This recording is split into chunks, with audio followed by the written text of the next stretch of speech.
충전하고 바꾸면 될 것 같아요. 30분씩. 선생님이 이거 먼저 달고 계시나?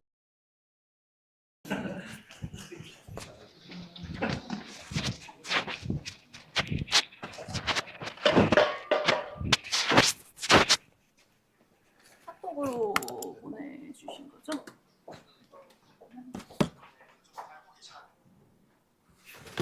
들어.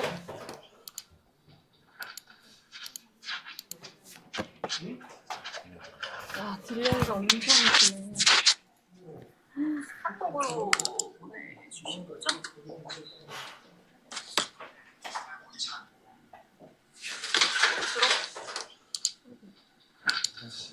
네.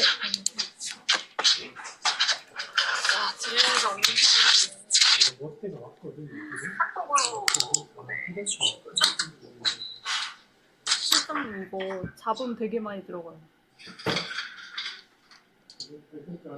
막 그 종이 소리 이런 너무 시끄러운데? 이거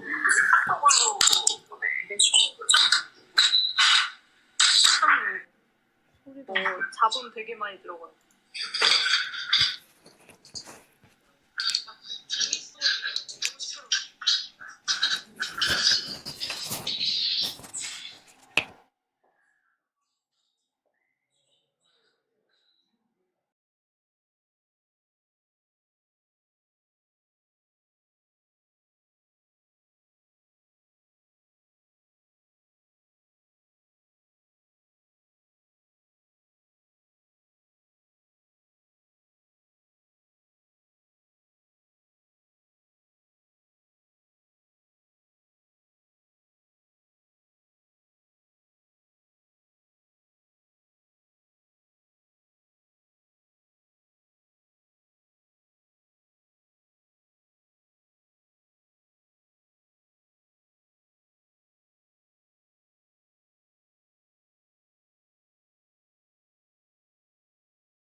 네. 저는 심사는 받을게요. 그냥 왔다 갔다 하면서 진행 보조하는 대로. 그러면 저쪽에 이현우 강사님한테 심사를 맡겨볼까요? 지금 드리고 어차피 지금 안 하시니까 그래도 되고. 네네. 30분 되네. 네. 잠시만요.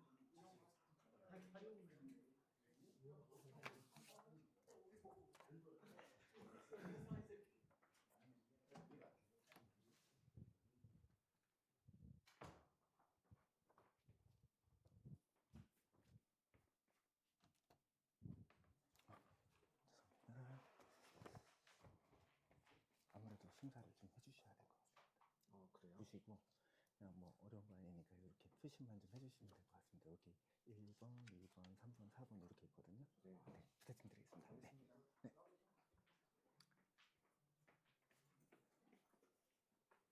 그 수업 시간에 요거 같이 보게 돼서 뭐 기대도 하시고 뭐 하시겠지만 뭐 많이 준비를 했거든요. 그래서 참조해서 같이 보시면서 뭐 여기 어떻게 진행이 되는지 이런 상황들 잘 봐주시면 좋을 것 같습니다. 자, 잘 봐주세요. 네. 네.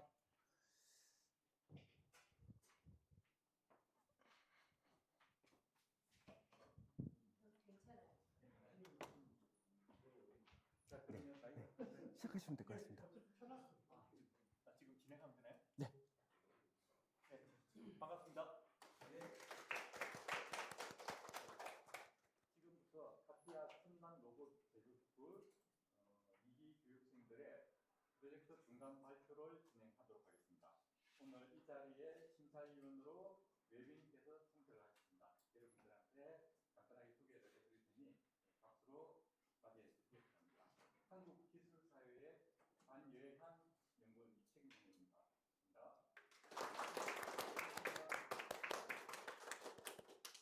다섯 번째 코리아 김상준 파트너님 응원하겠습니다.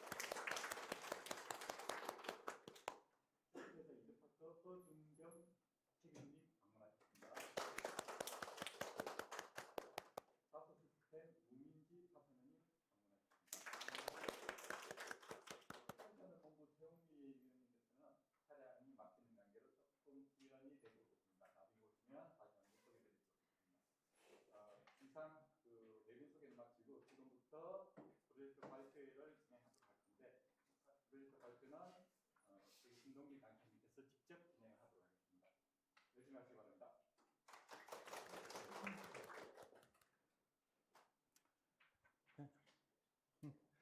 안녕하세요. 신동진 강사입니다. 자, 그 디지털 트윈 과정의 2기의 중간 발표, 그러니까 1차 최종 발표를 시작하기에 앞서서 전체 개요에 대해서 설명을 드리도록 하겠습니다.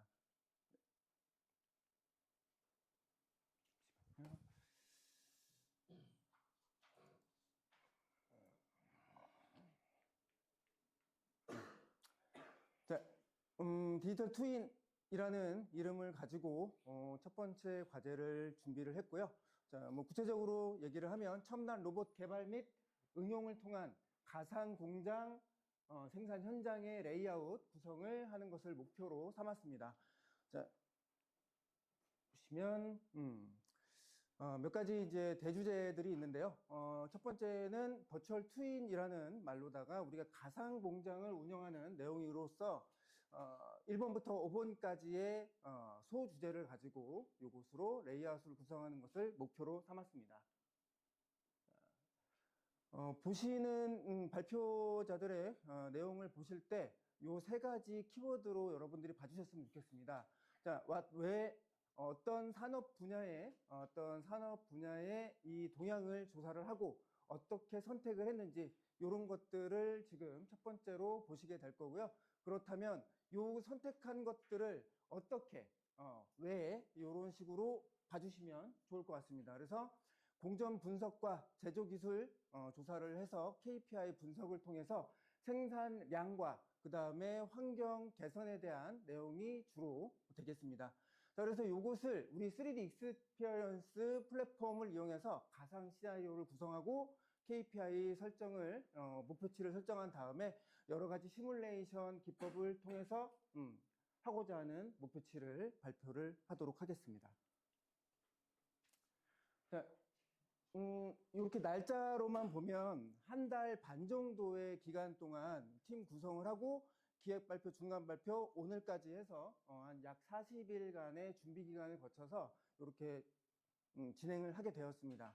여러 그 고충들이 있었음에도 불구하고 잘 준비해 주신 우리 수강생 여러분들께 감사 인사 말씀드리면서 다음으로 넘어가겠습니다.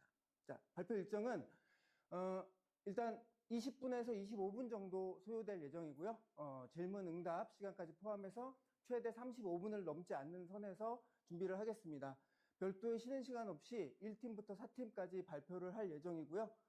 팀 발표가 끝나면 휴식 기간을 거쳐서 합계를 통해서 수상자 내역을 발표를 할 수 있도록 하겠습니다.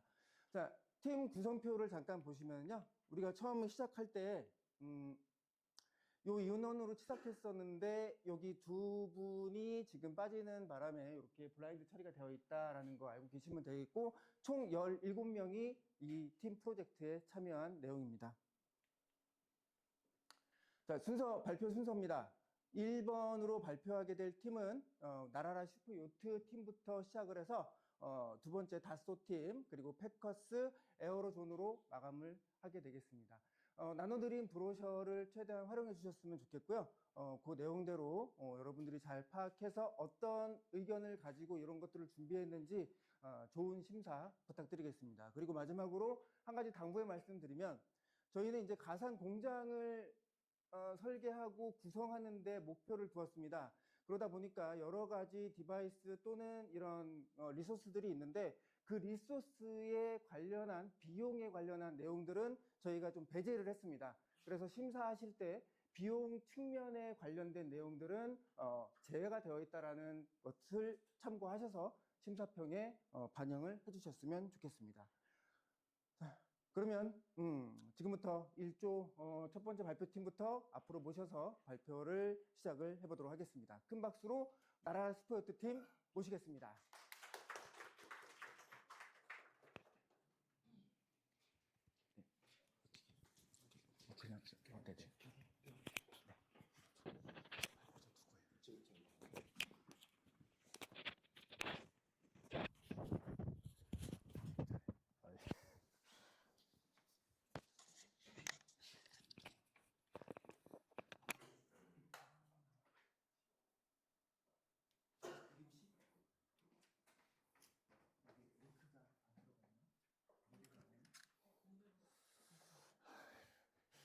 잠시만요.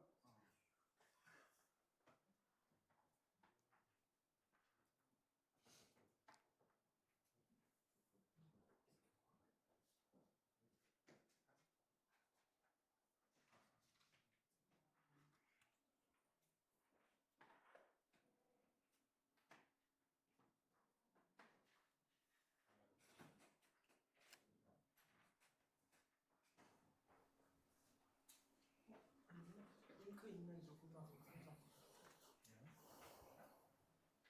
너무 떨리는데? 제가 로그인을 할까요? 그래주세요.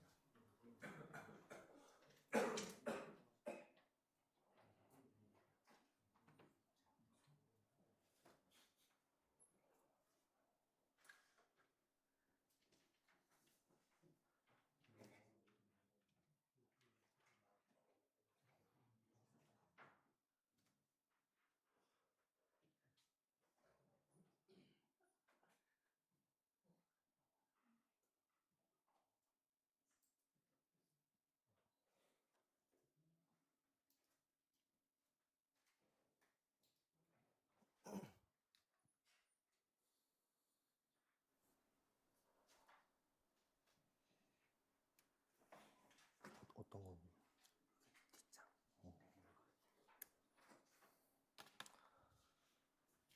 안녕하세요. 요트 제조 공정에 대해 발표할 나라라 슈퍼요트 팀의 총괄을 맡은 지용환입니다. 발표하기 전에 목차부터 설명드리겠습니다. 저희 팀의 목차는 팀 소개, 프로젝트 개요 및 목표, 모델링 및 시스템 구현, 시뮬레이션 및 레이아웃, 해석, 프로젝트 일정 및 향후 계획 순서로 발표하겠습니다. 저희의 팀명은 나라라 슈퍼보드와 요트를 합쳐 자동화 기술을 동력으로 해양 레저 산업의 중심인 미국 시장을 향해 비상하자는 의미를 담아 지었습니다. 다음으로 항상 열심히 해주신 저희 팀원들을 소개해드리겠습니다. 우선 정종환 팀원은 로봇과 모델링을 담당해 주셨고, 안우림 팀원은 문서 기록과 레이아웃, 강민재 팀원은 데이터 관리 및 해석을 담당해 주셨습니다. 저희는 강철로 만들어진 요트가 아닌 FRP를 사용하여 제조하는 요트에 중점을 두었습니다. 현재 모든 작업이 보이는 것과 같이 핸드 레이업으로 제조됩니다. 이러한 공정 중에서도 섬유, 수지, 롤러 과정을 중점으로 발표하려 합니다. 저희 제조 공정의 핵심인 FRP에 대해 간단히 설명드리겠습니다. 우선 FRP는 강화제와 수지를 결합해 만든 복합 재료입니다.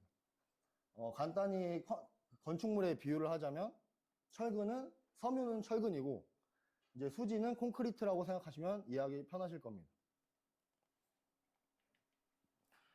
현재 수작업으로 진행되는 섬유와 수지 롤러 과정을 로봇으로 대체하고자 하였고, 그 이유는 세 가지가 있습니다. 우선 작업자의 작업 환경이 있습니다. 이에 대해서는 다음 페이지에서 자세히 설명드리겠습니다. 두 번째는 작업자의 숙련도에 따른 품질 편차입니다. 현재 핸드레이버로 작업이 진행되는 현재 공정은 작업자의 숙련도에 따라 품질 편차가 발생할 좀 확률이 높다고 판단하였고, 이 과정을 로봇으로 대체하고자 하였습니다. 세 번째는 점점 엄격해지는 환경 규제입니다. 휘발성 유기화학물인 BOC와 VOC와 유해 대기 오염 물질인 HAP 같은 환경 오염 물질에 대한 규제가 점점 엄격해지고 있습니다. 그래서 저희는 친환경 소재를 사용하자는 결론을 다다랐습니다. 우선 영상 보고 했습니다.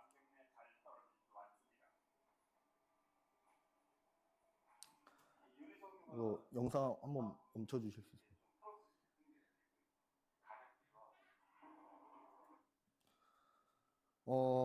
현재 요트 제조에서는 대부분 유리섬유와 폴리에스터라는 수지를 많이 사용하고 있습니다. 이 유리섬유는 작업자의 피부와 호흡기에 자극이 커서 심하면은 발진, 호흡기로는 만성 호흡기 질환까지도 문제가 될 수가 있습니다. 수지는 스티렌이라는 물질이 포함되어 있습니다. 미국 질병통제예방센터인 CDC에 따르면 스티렌이 노출되면 신경계에 영향이 간다고 보고되어 있습니다. 이러한 작업자의 작업 환경을 문제 삼았습니다. 그리고 현재 주로 사용되는 유리섬유 대신 현무암 섬유를 사용하자고 하였고, 폴리에스터와 비닐에스터 대신 친환경 에폭시를 사용하자고 이제 사용하는 걸로 가정을 하려 합니다. 현무암 섬유를 사용해서 발생하는 이점은 기계적 성능, 내열 성능 향상이 있고, 에폭시를 사용함으로써 작업 환경 개선, 구조 성능 향상, 탄소 발자국 저감 가능성 등이 있습니다. 저희가 선택한 에폭시에 대해서 조사를 해봤는데, 에폭시 소재는 크게 4가지가 있습니다. 우선 MSDS 자료를 보고 조사했을 때 가장 보편적으로 사용되는 비스페롤 A, 비스페롤 F가 피부 자극 및 알레르기 반응이 가장 적게 일어나는 것으로 나와 있었습니다. 그래서 이 2가지를 선정하게 되었고, 비스페롤 A는 기계적 강도가 우수하지만 점도가 높고, 반대로 비스페롤 F는 강도는 떨어지지만 점도가 작아서 함침성이 좋습니다. 두 물질을 황금 배합해서 사용할 것입니다. 현무암 섬유하고 에폭시 수지가 잘 결합하기 위해서는 경화제를 꼭 사용해야 합니다. 에폭시 경화제의 종류가 많은데, 저희 공정 특성상 상온에서 굳는 일반적인 경화제가 아닌 열을 가해야 굳는 경화제를 사용해야 했습니다. 지난 중간 발표에서 언급한 방향족 폴리아민의 한 종류인 메틸란디 아닐린은 독성하고 발암성 물질이 조금 많은 것으로 나와서 다른 물질을 또 찾아야 했습니다. 그래서 에폭시 경화제로 사용되는 화학 물질을 찾아본 결과 고체 분말 형태인 디시안 디아미드를 선택했습니다. 이 물질은 150도에서 경화가 시작된다는 특이점을 제외하고는 독성도 낮고 휘발 위험이 없어 안전하다고 판단되었습니다. 다음은 저희가 구축하려는 제조 공정에 맞춰 시장 조사를 한 결과입니다.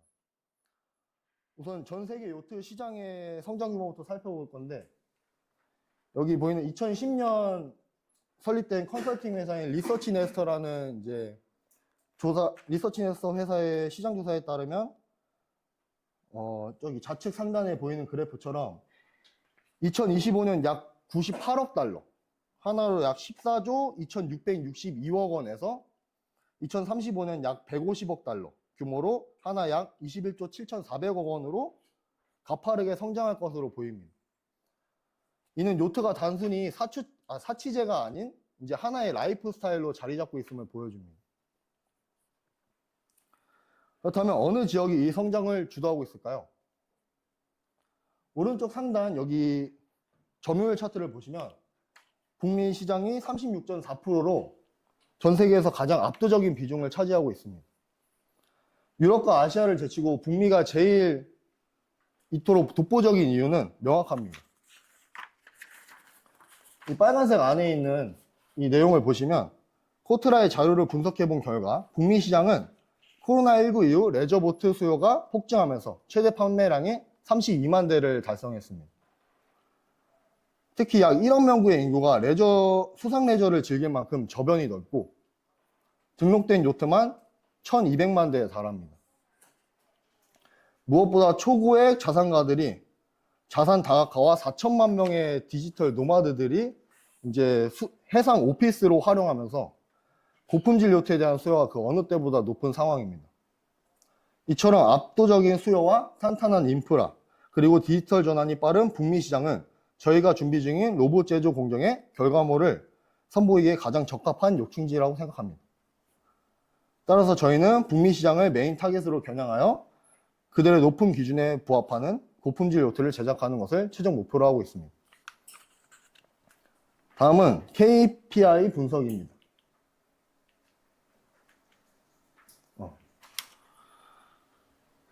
현재 수작업으로 요트 선체를 만들고 있는데 저희가 유튜브를 찾아보고 실제 직원이 하는 말에 따르면 1.5m의 선체 기준 4시간이 소요되는 것을 확인했습니다. 저희의 요트 길이는 8m 기준으로 계산해 봤을 때 22시간이 걸립니다. 즉 하루 근무 시간 8시간을 기준으로 계산하면 3일에 한 척이 만들어지는 셈인데 저희가 목표하는 로봇을 도입하면 섬유 20분, 수시 20분, 롤러 60분을 총 5번을 거쳐 마지막에 40분 경화를 계산하면 540분인 9시간이 걸립니다. 하루에 22시간 공장을 설정하여 3일을 기준으로 계산한다면 26척이 만들어지는 셈입니다. 약 26배의 생산량을 높이며 그 밖에도 작업 인원 감축으로 인건비를 최적화하고 로봇 정밀 제어로 품질을 높이는 긍정적인 효과를 기대해 볼 수 있습니다.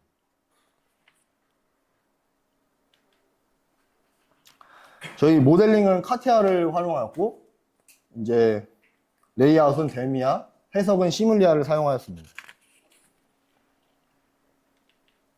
저희 데이터 관리는 이제 에노비아의 콜라보레이티브 라이프 사이클을 사용했고 북마크에는 해석과 모델링까지 총 8개의 파일을 만들어 관리하였고 그 안에는 이제 파일 안에는 이름, FSPY, 날짜, 내용으로 정리하여 보기 쉽게 하였습니다. 개인의 중요 파일은 페이버릿 컨텐츠로 관리하였고 페이록에 대해서는 아누림 팀원이 따로 관리하셨습니다. 우선 저희 모델링인데 기획 설계는 단계에서 공정 흐름의 전반을 담당하는 인프라를 구축했습니다. 컨베이어 벨트 및 바디는 각 공정 이송 라인을 이어주어 효율적인 흐름을 만들어 주었고 IR 터널은 적층과 도포가 완료된 선체가 일정한 품질로 이제 경화가 이루어질 수 있도록 열을 제공하는 터널 구조를 모델링했습니다. 이어지는 참조 설계 단계에서는 로봇 작업과 대형 선체 제어를 위한 핵심 요소들을 배치했습니다. 로봇 레일 및 그냥 레일은 대형 요트 선체 전 구간에 걸쳐 로봇팔이 유연하게 이동하며 작업할 수 있도록 주행 경로를 설정했습니다. 요트 금형 및 운반 대차는 선체의 형상을 결정하는 금형과 그 무거운 금형을 싣고 페인트 공정부터 경화 단계까지 안전하게 이송하는 대차를 설계하여 시스템의 완성도를 높였습니다. 그리고 저희 이제 공정 순서를 직관적으로 표현해봤습니다. 페인트가 입혀진 금형틀에 섬유, 수지, 롤러 과정을 5번 총 거치고 5번의 공정을 진행합니다. 특이점은 마지막 롤러 과정 이후 IR 터널에서 경화시켜 굳히는 작업을 하고 이후 타령, 후처리로 구성해봤습니다. 다음은 저희 탑뷰 공장의 탑뷰입니다. 공장에 맞는 공장 사이즈는 가로 75m, 세로 45m로 총 1021평입니다. 그리고 이제 각 공정 시뮬레이션인데 이 왼쪽 상단에 있는 이 영상은 섬유랑 수지를 이제 뿌리는 분사하는 영상이고, 왼쪽 하단에 있는 거는 이제 레일하고 레일, 서로 다른 공정 레일하고 레일을 이송시켜주는 이제 컨베이너 영상이고, 이 오른쪽 상단은 이제 기포를 빼주어 이제 더 튼튼하게 만들어주는 롤러 작업을 해주는 영상입니다. 그리고 밑에는 경화 작업을 해주는 이제 IR 터널을 만들어 봤습니다. 다음은 FRP 공정을 구현하기 위해 로봇 서페이스 시뮬레이션을 저희 정종환 팀원이 따로 독학을 해갖고 이제 진행하였고, 최대한 꼼꼼하고 부드럽게 로봇 움직임을 위해 요트 태그를 많이 찍었습니다. 요트 운반 대처가 멈추지 않는 조건 때문에 로봇이 움직이며 칠하게끔 레일 태스크를 5초마다 이제 딜레이를 주어 속도를 맞추게 되었고, 로봇 태스크는 총 6개를 주었습니다. 오른쪽에 보이시는 영상은, 이 영상은 앞부분에 어떻게 칠하는지 보여주기 위함으로 찍은 영상입니다. 전체 태스크는 다음 페이지와 같이 움직이게끔 만들었습니다. 전체 공정 시뮬레이션을 따로 보겠습니다.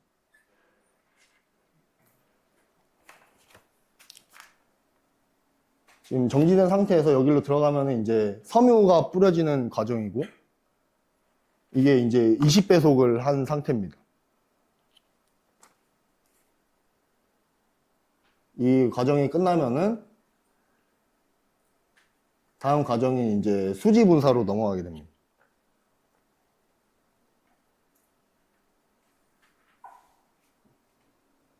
일부러 색깔을 좀 다르게 해서 보시기 편하게 만들었습니다.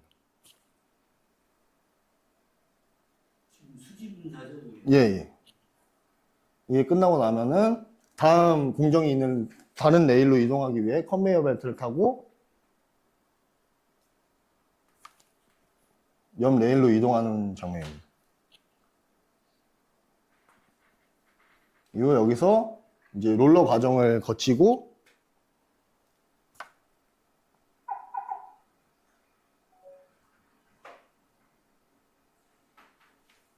저거는 무슨 운동이에요? 예? 저거 지금 하고 있는 롤러 과정입니다. 롤러 과정. 예. 기포 빼는 롤러 과정입니다. 이렇게 이제 다시 원래 레일로 돌아가면서 이걸 총 5번을 반복하게 됩니다.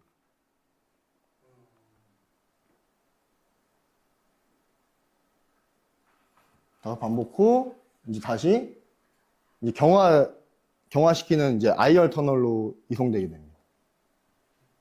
예. 여기까지 저희 전체 공정 시뮬레이션이고, 5번을 한다는 5겹을 한다는 얘기예요. 적층을 하는 겁니다. 5번 적층을 해야 돼서 이제 최소 5번 적층이라 공장을 계속 도는 거라 생각하시면 됩니다. 저희 해석에 관한 부분은 이제 저희 강민재 팀원이 따로 발표해 주시겠습니다. 이거.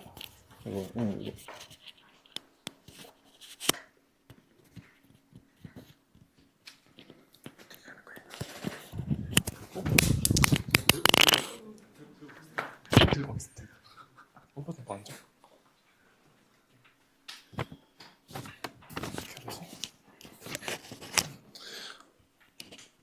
해석 진행 맡은 강민재입니다. 우선 저희가 해석을 하는 목적에 대해서 설명드리겠습니다. 유동 해석을 진행했는데, 앞서서 이제 경화제를 DC한 디아미드를 선정했습니다. 이때 이제 고온 150도 이상의 온도에 반응하기 때문에 찾아본 결과 80도 이상에서는 암모니아가 분해되면서 이제 인체에 좀 유해한 그런 기침이나 이제 심하면 화상까지도 이제 발생시킬 수 있는 그런 가스가 나온다고 확인했습니다. 그래서 저희는 이제 이 IR 터널에서 이제 암모니아 가스가 새어나오지 않도록 이제 작업자들이 호흡기와 공장 내 이렇게 쾌적성을 위해서 이제 에어 커튼을 총 이제 파란색 부분 보시다시피 총 4개를 설치해서 풍속을 달리하고 바닥의 압력은 집진의 압력은 같게 하되 이렇게 해서 유동의 시뮬레이션을 한번 돌려봤습니다.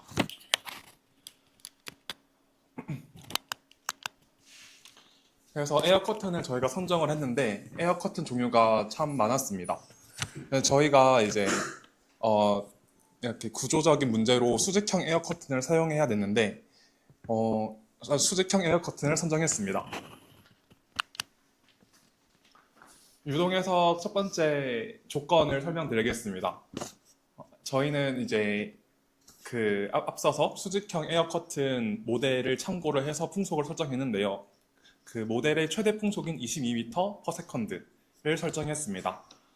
바닥 압력은 그러니까 22m/s의 이제 이상적인 어떤 값이 이제 뭐 터널의 길이, 뭐 모든 폭 이런 거에 따라서 다 달라지기 때문에 일단 최대한 이제 좀 큰 값을 설정을 해서 이제 좀 차등을 둬서 좀 시각적으로 이제 이렇게 효과를 확인하기 위해서 마이너스 100파스칼을 잡았고 가운데 이제 에어 커튼은 이제 미국의 그 냉동 공조 그 위원회의 그 자료에 따라서 양 끝에 에어 커튼의 20% 정도인 4.4m/s의 속도를 설정을 하고 해석을 진행했습니다.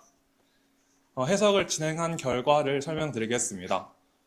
왼쪽 하단에 속도 벡터를 잘 보시면 이제 입출구 쪽에서 이제 바깥으로 빠져나오는 가스들을 유동들을 확인할 수 있는데 이러한 의미가 이제 저희가 해석하고자 하는 방향과는 이제 틀렸다라고 확인했고 작업자의 환경 안전에 해를 끼칠 수 있다라고 판단했습니다. 그리고 오른쪽 하단은 와동인데 와동은 이제 유체 입자의 입출구 쪽에서는 어떤 벽면의 역할을 해서 좀 빠져나가지 않도록 하는 그런 장점도 있겠지만 안에 이렇게 내부에서 보면 이제 내부에서의 그 와동은 그러니까 입자의 비산과 이제 비산으로 인해서 그 제대로 된 그런 하부 집진의 효율이 떨어지기 때문에 저희가 판단했을 때 이 조건으로 해석한 결과는 좀 마음에 들지 않았고 더 이제 압력과 속도를 이제 낮춰서 진행을 두 가지 조건을 더 줘서 진행을 해봤습니다. 이렇게 해서 두 번째는 첫 번째의 조건의 절반 값으로 떨어뜨려서 해석을 진행했는데요. 보시다시피 전보다는 조금 더 완화된 그런 안정적인 흐름을 확인할 수 있습니다. 특히 속도 벡터도 이제 빠져나오지도 않고 와동도 이제 조금은 안정적인 모습을 확인했는데 이 또한 압력 값을 보시면 생각보다 큰 값에 그러니까 굳이 이 정도의 값을 넣어서 이렇게 이 정도의 값까지 안 넣어도 되겠다.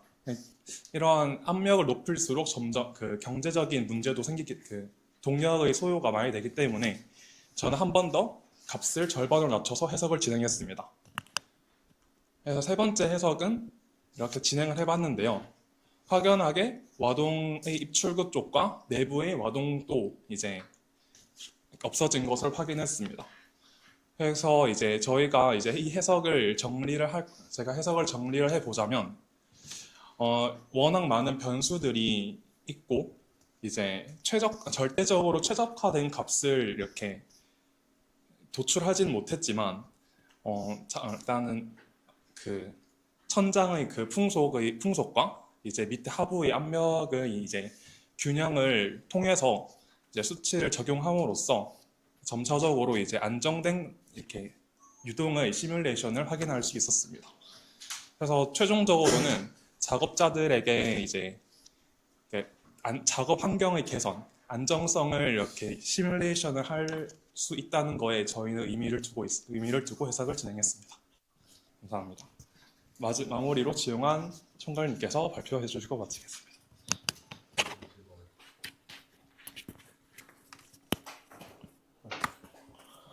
그건 저희 일정 및 향후 계획인데 중간 발표와 비교했을 때 수정된 사항은 저희 공정 흐름을 효과적으로 하기 위해 이제 컨베이어 설계하고 고온 경화를 위해 IR 터널 설계가 따로 추가가 됐습니다. 그리고 저희 이제 문제 및 해결 방안은 저희 팀원이 각자 전공이 달라서 좀 소통에 어려움을 많이 겪었습니다. 지속적인 지식을 서로 공유하고 관점 차이를 좁힘으로써 오히려 다각적인 검토가 이제 반영된 성과를 낼 수 있었다고 생각합니다. 그리고 또한 설계 진행 중 어려움을 겪었을 때 강사님의 이제 실무 코칭으로 해결하거나 에듀스페이스를 통해 학습하여 역량을 높여 해결해 나갔습니다. 이상 FSPY 팀의 발표를 마치겠습니다.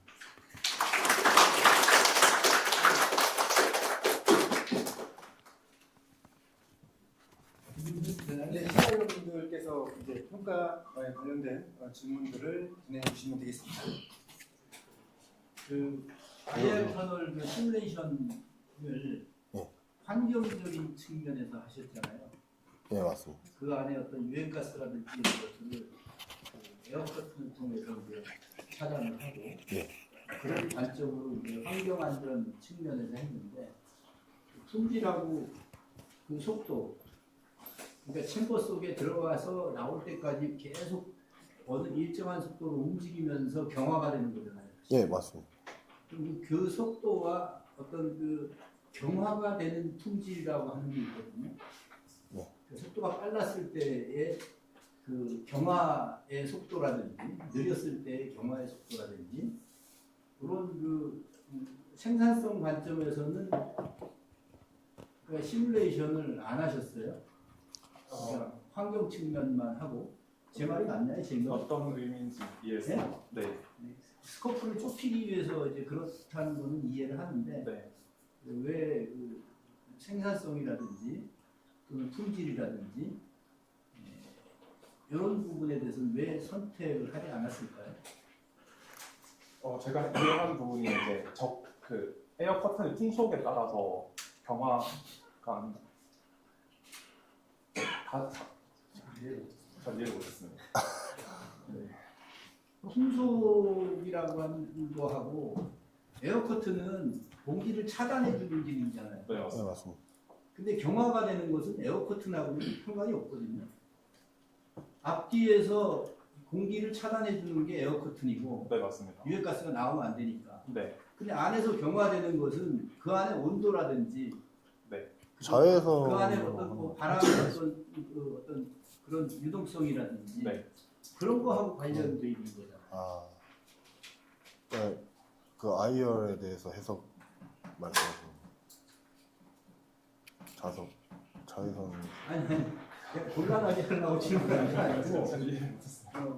그러니까 질문의 요지는 이거예요. 그러니까 환경적 측면의 시뮬레이션을 했는데 네. 왜 생산이나 그러니까 생산 속도나 품질 예를 들어서 그 경화 속도가 뭐 10분 걸리는 경우가 있을 거고 또 1시간 걸리는 경우도 있을 거고 그거에 따라서 어떤 여러 가지 아웃풋의 어떤 그 경우가 달라지잖아요. 네. 그런 부분에 대해서는 의견이 있었나요? 서로 하나요? 저희가 해석을 넣어본 결과 40분의 경화가 걸린다고 예상을 강민재 팀원님께서 해주셨고 저희가 사실 멈춰서 경화를 하려고 했는데 그 과정을 넣지 못한 것 같습니다. 40분? 네. 40분이 어떻게 해서 나온 수치죠? 제가 여기 자료에는 지금 첨부를 안 한 것 같은데 제가 조사를 해본 결과 미국 어떤 사이트에서 150도에서 180도 사이에 DC와 디아미드가 경화가 되는데 이제 30분에서 40분 사이에 경화가 된다라고 아무런 촉매제나 이런 걸 넣지 않았을 때라고 이렇게 자료를 확인했습니다. 자료 확인했다. 네, 그래서 제일 보수적으로 180도로 이제 40분 이렇게 설정을 해서 이제 KPI를 그 자료를 가지고 기준을 설정하시고 네, 그 기준에 의해서 환경 안전 측면에 어떤 시뮬레이션을 한 거네요. 네 맞습니다. 네, 알겠습니다. 추가 질문이 있는데 지금 발표하신 요트 선박 요트 부분이 사람이 이제 국내적으로 전 세계적으로 수동으로 지금 많이 열악하다고 네. 하셨잖아요. 근데 그걸 이제 지금 이제 로봇을 이용해서 자동화 운전을 네, 맞습니다. 구현을 하신 건데 요트가 이제 요트 생산이라는 게 자동화를 할 만큼 그렇게 수요가 대량 생산에서는 이루어지지 않는다고 보거든요. 이 자동화가 유효했으면 많은 기업들이 자동화를 했을 텐데 지금 조사를 해보니 그런 기업들이 없는 거잖아요. 그런 이유가 있을 거거든요. 그래서 제가 생각하기에는 요트 같은 경우는 소품종 대량생 찍어내는 그런 제품이 아니라 고객의 커스터마이제이션 요구에 따라서 커스터마이징 되는 그러한 제품이기 때문에 고객의 요구에 따라 설계도 달라지고 뭐 어떤 옵션들이 다 달라지거든요.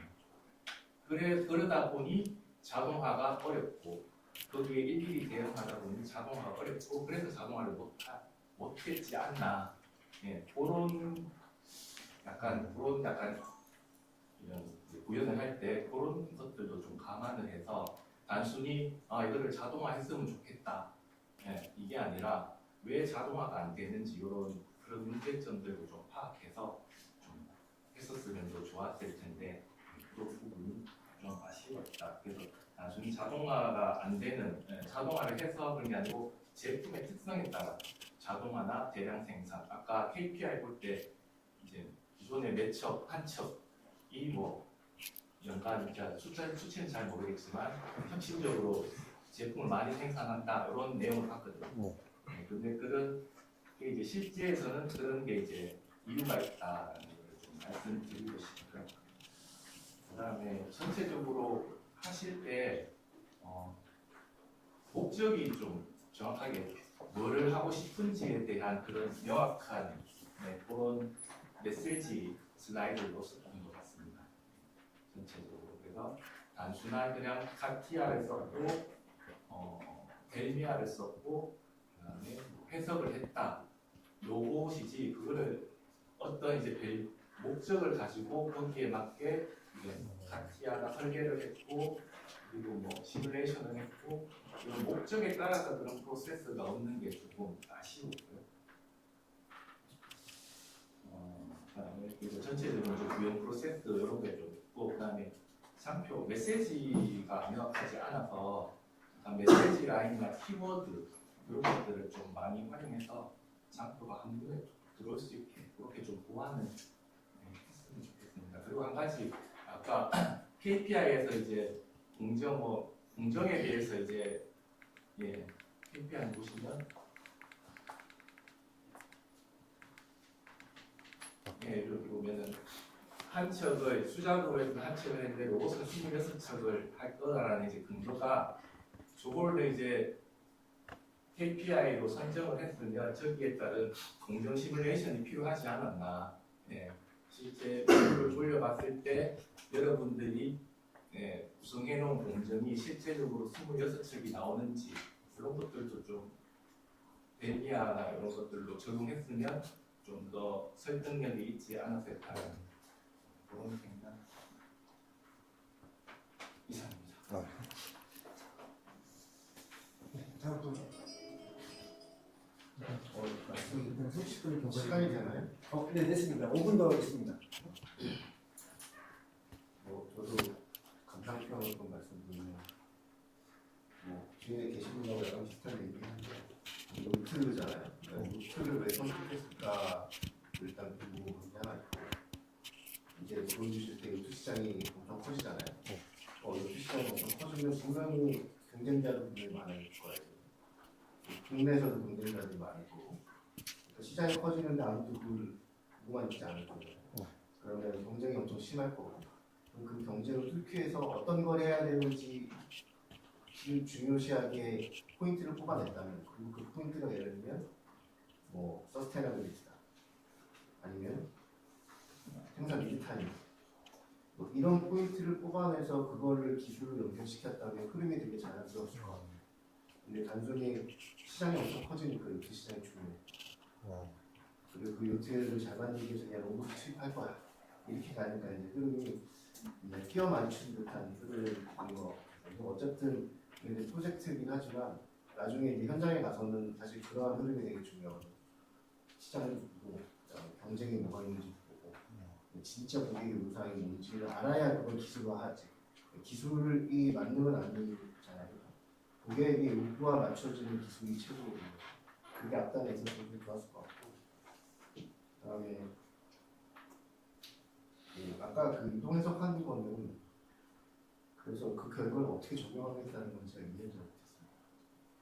어떻게 하겠다는 너무 변수가 너무 진짜 많잖아요. 많은데 그래서 저도 사실 이게 해석을 준비하는 기간이 이제 앞에서 구조 해석도 하고 다른 이동 해석도 하다가 사실 준비 기간이 짧다는 핑계가 있습니다. 그래서 약간 이렇게 시각적으로 이렇게 시각적으로 보여드리고 좀 안전 환경, 작업 환경에 좀 저희가 포커스를 두고 진행을 했기 때문에 좀 이렇게 극단적인 수치를 가지고 이제 했다. 그리고 이제 이렇게 속도와 풍속과 이제 항력을 이성적으로 어떻게 맞추면 그래도 괜찮겠다라는 이제 약간 떠넘기는 그런 해석이 아닌 거 알겠습니다. 네. 감사합니다. 하시는 질문 있으시나요? 저거 그 쓰는 거를 앞에서 다 얘기하셔가지고 말했는데 전체적으로 비슷한 그런 그냥 느낌인 것 같고요.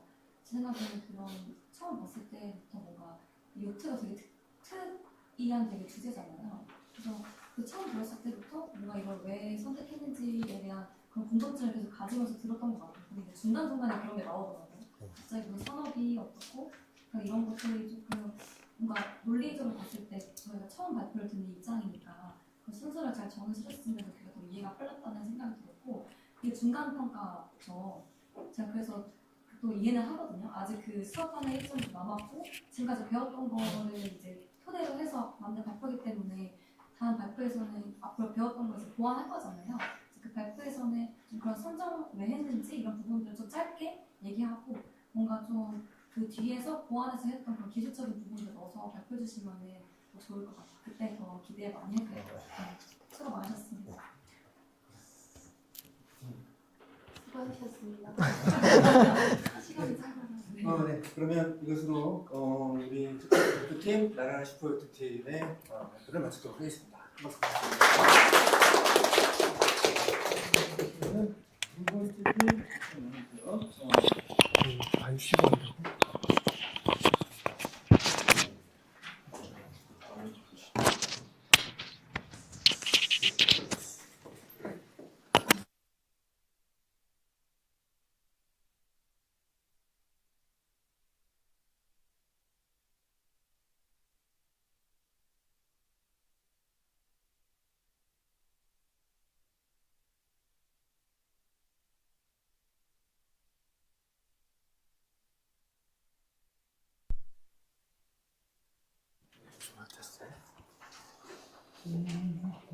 저 이거 혹시 레이저 포인트 어떻게 써? 네, 아, 이거 레이저 포인트입니다. 괜찮아. 자, 두 번째로 발표를 하게 될 팀은 다소 팀이 되겠습니다. 큰 박수로 발표 시작하겠습니다.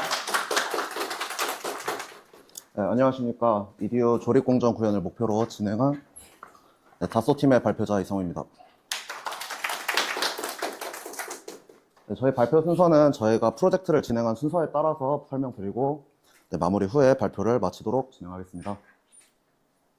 네, 저희 팀은 이제 다소로 짓게 되었는데 저희가 아무래도 이 프로젝트를 다소 시스템의 3D 익스페리언스의 앱을 통해서 진행한 점과 저희 디지털 환경에서 모빌리티 공정을 스마트 시뮬레이션으로 검증하고 최적화를 실현하겠다라는 목표를 다소의 발음을 활용하여서 담아서 의미를 짓게 됐습니다. 네, 저희 팀의 각 업무를 설명하면 저는 이제 총괄로 전체적인 프로젝트 일정과 조율을 담당하였으며 이재마 팀원님께서는 모델링을 담당해 주셨고 남현준 팀원님께서 전체적인 레이아웃 관련 업무를 진행을 해 주었습니다. 추상혁 팀원님께서 이제 전체적인 데이터 관리와 해석을 진행해 주셨고 윤덕균 팀원님께서 이제 PPT와 회의록 같은 문서 작성과 자료 조사들을 진행해 주셨습니다. 저희가 주제를 선정함에 있어서 점차 확대되어가는 전기차 시장에서 중국이 이 시장을 점유하고 있는 것을 보실 수가 있습니다.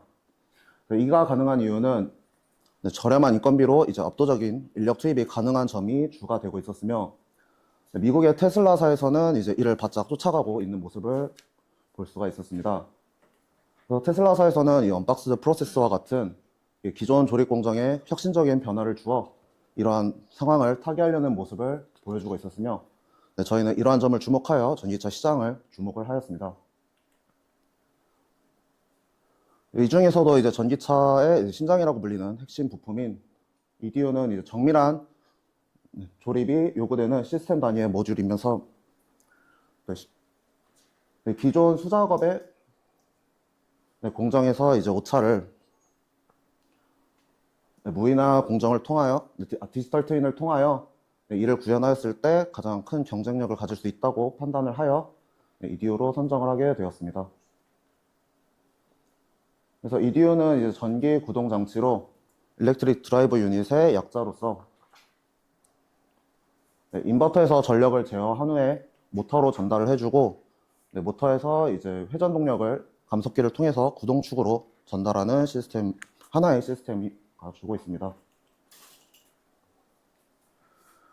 그래서 디지털 트윈을 통해서 저희가 직접 설계한 자동화 공정을 시나리오에 테스트를 하여 시행착오를 통해서 비용의 최소화와 자동화 적합성 검증을 이뤄낼 수 있다는 효과를 기대하면서 진행을 하게 되었습니다. 저희가 이제 KPI를 설정함에 있어서 현대 모비스사를 참고하여 연간 생산량 이제 47.6만 대를 기준으로 계산식을 통해서 이제 시간당 생산량 75.56대를 기준으로 저희가 설정을 하였습니다. 저희는 이제 365일 24시간이라는 저희 목표에 적용하였을 때 연간 생산량을 약 66만 2천 대를 생산하겠다는 저희 목표로 이제 프로젝트를 진행하게 되었습니다. 그래서 초기에는 이제 영상들과 참고 자료들을 통해서 저희가 초기 레이아웃을 이제 작성을 해보았고, 이를 통해서 단순한 과정을 거치면서 저희가 이제 최종적으로 레이아웃을 설계를 하게 되었습니다. 앞서 설계한 레이아웃을 바탕으로 필요한 장비들과 로봇들을 선정을 하였으며, 데이터의 정합성을 확보를 위하여 EDU 부품의 모델링을 핵심 가이드라인으로 삼아서 이를 토대로 크게 3가지 키워드로 잡아서 모델링 계획을 수립을 하였습니다. 앞서 설계한 레이아웃 공정과 이제 개별 부품들의 데이터를 기반으로 하여 생산 구조의 정의를 나타내는 BOM을 작성을 하였고, 공정 계획을 수행을 하였습니다. 그래서 이제 완성품부터 하위 부품까지 계층 구조를 엠범을 통해서 체계화를 하였으며, 프로세스 플래닝을 통해서 각 부품이 어떤 순서로 조립이 되는지 진행을 하였습니다. 이러한 계획들을 바탕으로 전체 일정 계획을 잡은 후에 각 일정에 맞춰서 파트 분배를 하여 진행을 하였습니다. 저희가 프로젝트를 진행함에 있어서 이제 각 상황과 역할에 맞는 앱들을 적절하게 활용을 했고, 저희는 이제 북마크를 통해서 데이터 관리를 주로 이뤘으며, 저희 팀 내에서 스트링과 트리의 기본 구조를 가이드라인을 정해서 데이터가 변경하거나 수정이 됐을 때도 용이하게 대처할 수 있도록 하여 기준을 정하여서 진행을 했습니다. 그래서 본격적인 레이아웃 배치 전에 컨베이어에서 부품을 이송할 지그가 필요하다고 생각을 했고, EDU의 이제 비대칭적인 구조로 인해 저희가 지그를 따로 설계를 하게 되었습니다. 최종적으로 EDU가 90kg 정도가 나가기 때문에 이 90kg의 반복 하중이 가해지는 핵심 부품인 만큼 피로 해석을 통한 안정성 검증이 필요하다고 판단을 하여서 진행을 하였습니다. 해석 정밀도를 높이기 위해서 실제 부품과 무게와 무게중심이 일치하는 해석용으로 간소화된 모델링을 활용하여 해석을 진행하였으며, 강성과 이제 가공성이 우수한 알루미늄 6061을 소재로 채택을 하여서 해석을 진행을 하게 되었습니다. 그래서 저희 본 지근은 이제 무한 수명을 목표로 설계가 되었기 때문에 알루미늄 6061 SN 선도에서 무한 수명을 갖는 임계 응력이 약 21.7MPa임을 저희가 확인할 수 있었습니다. 그래서 초기 모델로 해석을 진행한 결과 이미 10MPa로 저희는 기준치를 통과하였으나 모서리 부분에서 응력이 집중되는 부분을 저희가 확인을 하였고, 이를 완화하고자 모서리 부분의 필렛 보강과 경량화를 통해서 최종 모델을 선정을 하였습니다. 저희 최종 모델에서는 총 8.7MPa까지 낮추어서 기준치를 통과하면서 구조적 안정성과 내구성을 확보하면서 진행을 하게 되었습니다. 그래서 이 설계된 지그를 기준으로 하여 컨베이어 벨트를 규격에 맞춰서 저희가 제작을 한 후에 레이아웃 배치를 시작할 수 있었습니다. 그래서 저희 레이아웃의 면적에 대해서는 우선은 로봇들을 먼저 배치를 하였는데, 각 부품의 무게들과 맞춰서 페이로드를 맞춰서 모두 다른 로봇들을 배치를 하였습니다. 그래서 로봇들의 가동 범위의 여유 공간을 고려하여서 약 가동 범위의 1.5배로 설정을 해서 스테이션 넓이를 선정을 하였고, 그리고 AGB의 이송을 원활하게 하기 위해서 패스웨이 간 거리를 약 1.5m로 설정을 하여서 전체 레이아웃을 약 530평으로 구성을 하였습니다.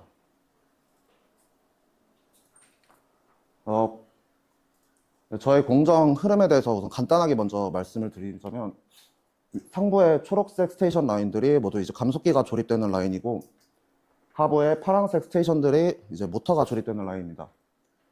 주황색 최종 조립 라인 부분에서 이제 감속기와 모터가 결합이 된 후에 인버터가 장착이 되어 하나의 EDU가 생산이 되고, 이후 하늘색 부분에 EOL 테스트를 통해서 출하를 하는 과정으로 구현을 하였습니다. 그래서 각 공정의 프로세스를 좀 더 자세하게 설명을 드리도록 하겠습니다. 우선 감속기 부분 먼저 설명을 드리겠습니다. 처음으로 이제 컨베이어의 하부 하우징을 로딩을 한 후에 기어를 순차적으로 조립을 하게 됩니다. 이후에 이제 결합을 위해서 실런트를 도포한 후에 상부 하우징을 이제 로딩을 하여 임시로 장착을 하게 됩니다. 그래서 마지막으로 볼팅을 통해서 최종적으로 조립을 하게 되고, 하나의 감속기가 조립이 되게 됩니다. 추후에 감속기는 실제 구동 중에 내부 오일이 새어나갈 수가 있기 때문에 이런 테스트가 필요했고, 마지막으로 리크 테스트를 통해서 기밀이 잘 되어 있는지 확인한 후에 다음 공정으로 이송하게 라인을 구성하였습니다. 그래서 여기서 만약에 불량품이 발견하게 된다면은 보시는 바와 같이 별도의 컨베이어 라인으로 빠지게 돼서 AGB를 통해서 이제 리페어 공정으로 다시 이송할 수 있게끔 저희가 라인을 구성하였습니다. 다음은 모터 라인 소개해 드리겠습니다. 모터 라인은 이제 로터와 스테이터가 별도로 조립된 후에 하나로 통합이 되어야 되기 때문에 병렬 구조로 라인을 구성을 하였습니다. 그래서 모터 라인 기준으로 상부를 먼저 말씀드리면, 모터 커버가 컨베이어에 로딩이 된 후에 로터를 정렬을 하여 프레스가 압입을 하여서 1차적인 부품을 조립을 하게 됩니다. 하부 라인도 비슷하게 이제 모터 하우징을 로딩을 해준 후에 스테이터를 정렬하고 마찬가지 프레스로 압입을 하여서 2차 부품을 생성을 하게 됩니다. 그래서 이제 두 라인에서 생성된 1차 부품과 2차 부품이 상부에 이제 로터가 장착된 1차 부품을 하부 라인에 로딩을 시켜준 후에 볼팅을 통해서 모터를 조립하여 모터는 최종적으로 조립이 되게 됩니다. 마지막으로 최종 조립 라인에서는 이제 서로 감속기와 모터가 서로 다른 공정을 거쳐서 모이기 때문에 보다 정밀한 축 정렬과 정확한 배치가 필요하다고 판단을 하여서 이 부분은 단순한 로봇팔이 아닌 저희가 장비를 사용해야 되겠다고 판단을 하였습니다. 그래서 저희가 전용 장비를 직접 설계를 함으로써 저희가 이거 모터 리듀서 컴바인이라 부르며 이제 약자를 따서 MRC 머신이라고 명명하는 장비를 제작을 하였습니다. 이 장비의 주 모듈은 첫 번째로 이제 겐터리 로더에서 모터를 픽업하여 정밀 조립의 핵심인 축 정렬을 해주며 이제 정확한 좌표로 배치를 해주는 역할을 하게 됩니다. 두 번째는 이제 서버 프레스에 자석 부착식 툴을 달아서 겐터리 로터로부터 모터를 안전하게 파지한 후에 압입까지 가능하도록 저희가 진행을 했습니다. 흐름을 보게 되시면 감속기를 로딩한 후에 정렬한 감속기 위로 배치를 해주고 프레스가 이제 이를 받아서 바로 압입까지 진행을 하게 되는 과정을 보실 수가 있습니다. 보시면은 이제 다음 공정으로 가기 전에 부품의 포지션 변경이 필요하다고 판단을 하여 로봇팔을 이용해서 다음 컨베이어로 로딩되는 과정까지를 보여드렸으며, 이제 컨베이어 부분 쪽을 보게 되시면은 한 라인에서 지그가 모든 태스크가 완료가 되면은 엘리베이터를 통해 하부 컨베이어 라인으로 돌아가서 다시 최초의 공정으로 돌아가게끔 공정 반복이 용이하도록 이제 순환형 컨베이어를 제작을 하게 되었습니다. 그래서 마지막으로 이제 결합된 감속기와 모터 부품에 인버터를 장착을 해주는 것으로 최종 EDU를 제작을 하게 됩니다. 결합된 EDU는 이제 EOL 장비에서 시운전 테스트를 통해서 조립이 잘 됐는지, 정상적으로 구동을 하는지 등의 테스트를 마친 후 출하를 하는 과정으로 구현을 하였고, 이 부분 역시 이제 불량품이 발생되면은 별도의 리페어 공정으로 이송을 하게 된다는 저희가 시나리오로 구성을 하였습니다. 각 라인의 스테이션별 필요한 부품들이 배치가 되어야 됐기 때문에 이를 AGV를 활용해서 진행을 하였습니다. 부품이 배치된 선반을 AGV가 이송을 하면서 전체 흐름에서도 이제 충돌이 없게끔 저희가 패스웨이를 설계를 해서 진행을 해 주었습니다.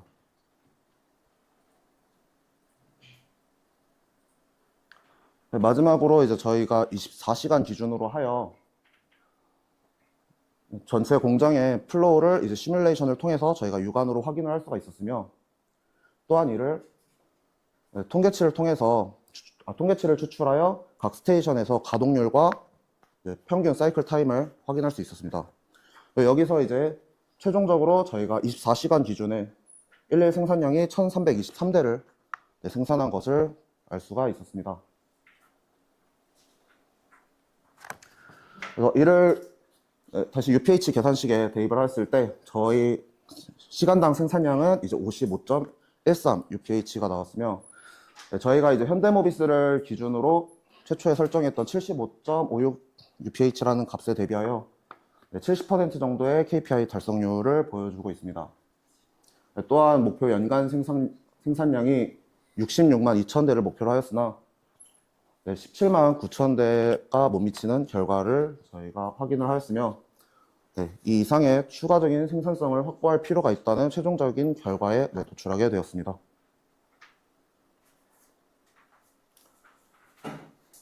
그래서 저희가 프로젝트를 진행하는 동안 장비의 변경 및 수정이 좀 많았어가지고 이제 이 시뮬레이션 작업이 일주일 정도 딜레이가 됐습니다. 하지만 저희가 이런 변수가 있었는데 저희가 이제 협력과 적절한 역할 분배로 인하여 이러한 변수에도 대응을 하여 최종적으로는 문제없이 일정 계획에 차질이 없이 마무리를 할 수가 있었습니다. 그래서 이 부분은 이제 프로젝트를 통해서 저희 각 담당별로 팀원들이 실무적인 고찰과 성장에 대한 내용을 그냥 한 줄 평으로 가볍게 담아 보았습니다. 마지막으로 저희 프로젝트를 진행하는 기간 동안 협력과 소통, 일정 관리들을 통해서 저희 목표에 다가가기 위해서 어떠한 노력들을 하였는지에 대한 기록들을 남기면서 1차 발표에 대해서는 마무리를 진행하도록 하겠습니다. 마지막으로 이제 저희 2차 프로젝트의 방향성에 대해서 말씀드리고 발표를 마치도록 하겠습니다. 전체 플로우 시뮬레이션에서 이러한 핵심 병목 구간들을 저희가 육안으로 발견을 하였고, 2차 프로젝트를 진행함에 있어서 이런 병목 구간들을 이제 우선 개선 대상으로 지정을 하여서 사이클 타임 단축과 공정 간소화 등을 통해서 저희가 이러한 부분들을 해결할 것을 첫 번째 목표로 진행을 하며, 또한 단순 공정 개선이 아닌 최적의 라인 밸런싱을 이뤄내고, 최초로 지표했던 그 KPI 값보다 초과하여 달성할 수 있는 모습을 보여드리겠다는 포부를 끝으로 발표 마치겠습니다. 다스팀이었습니다.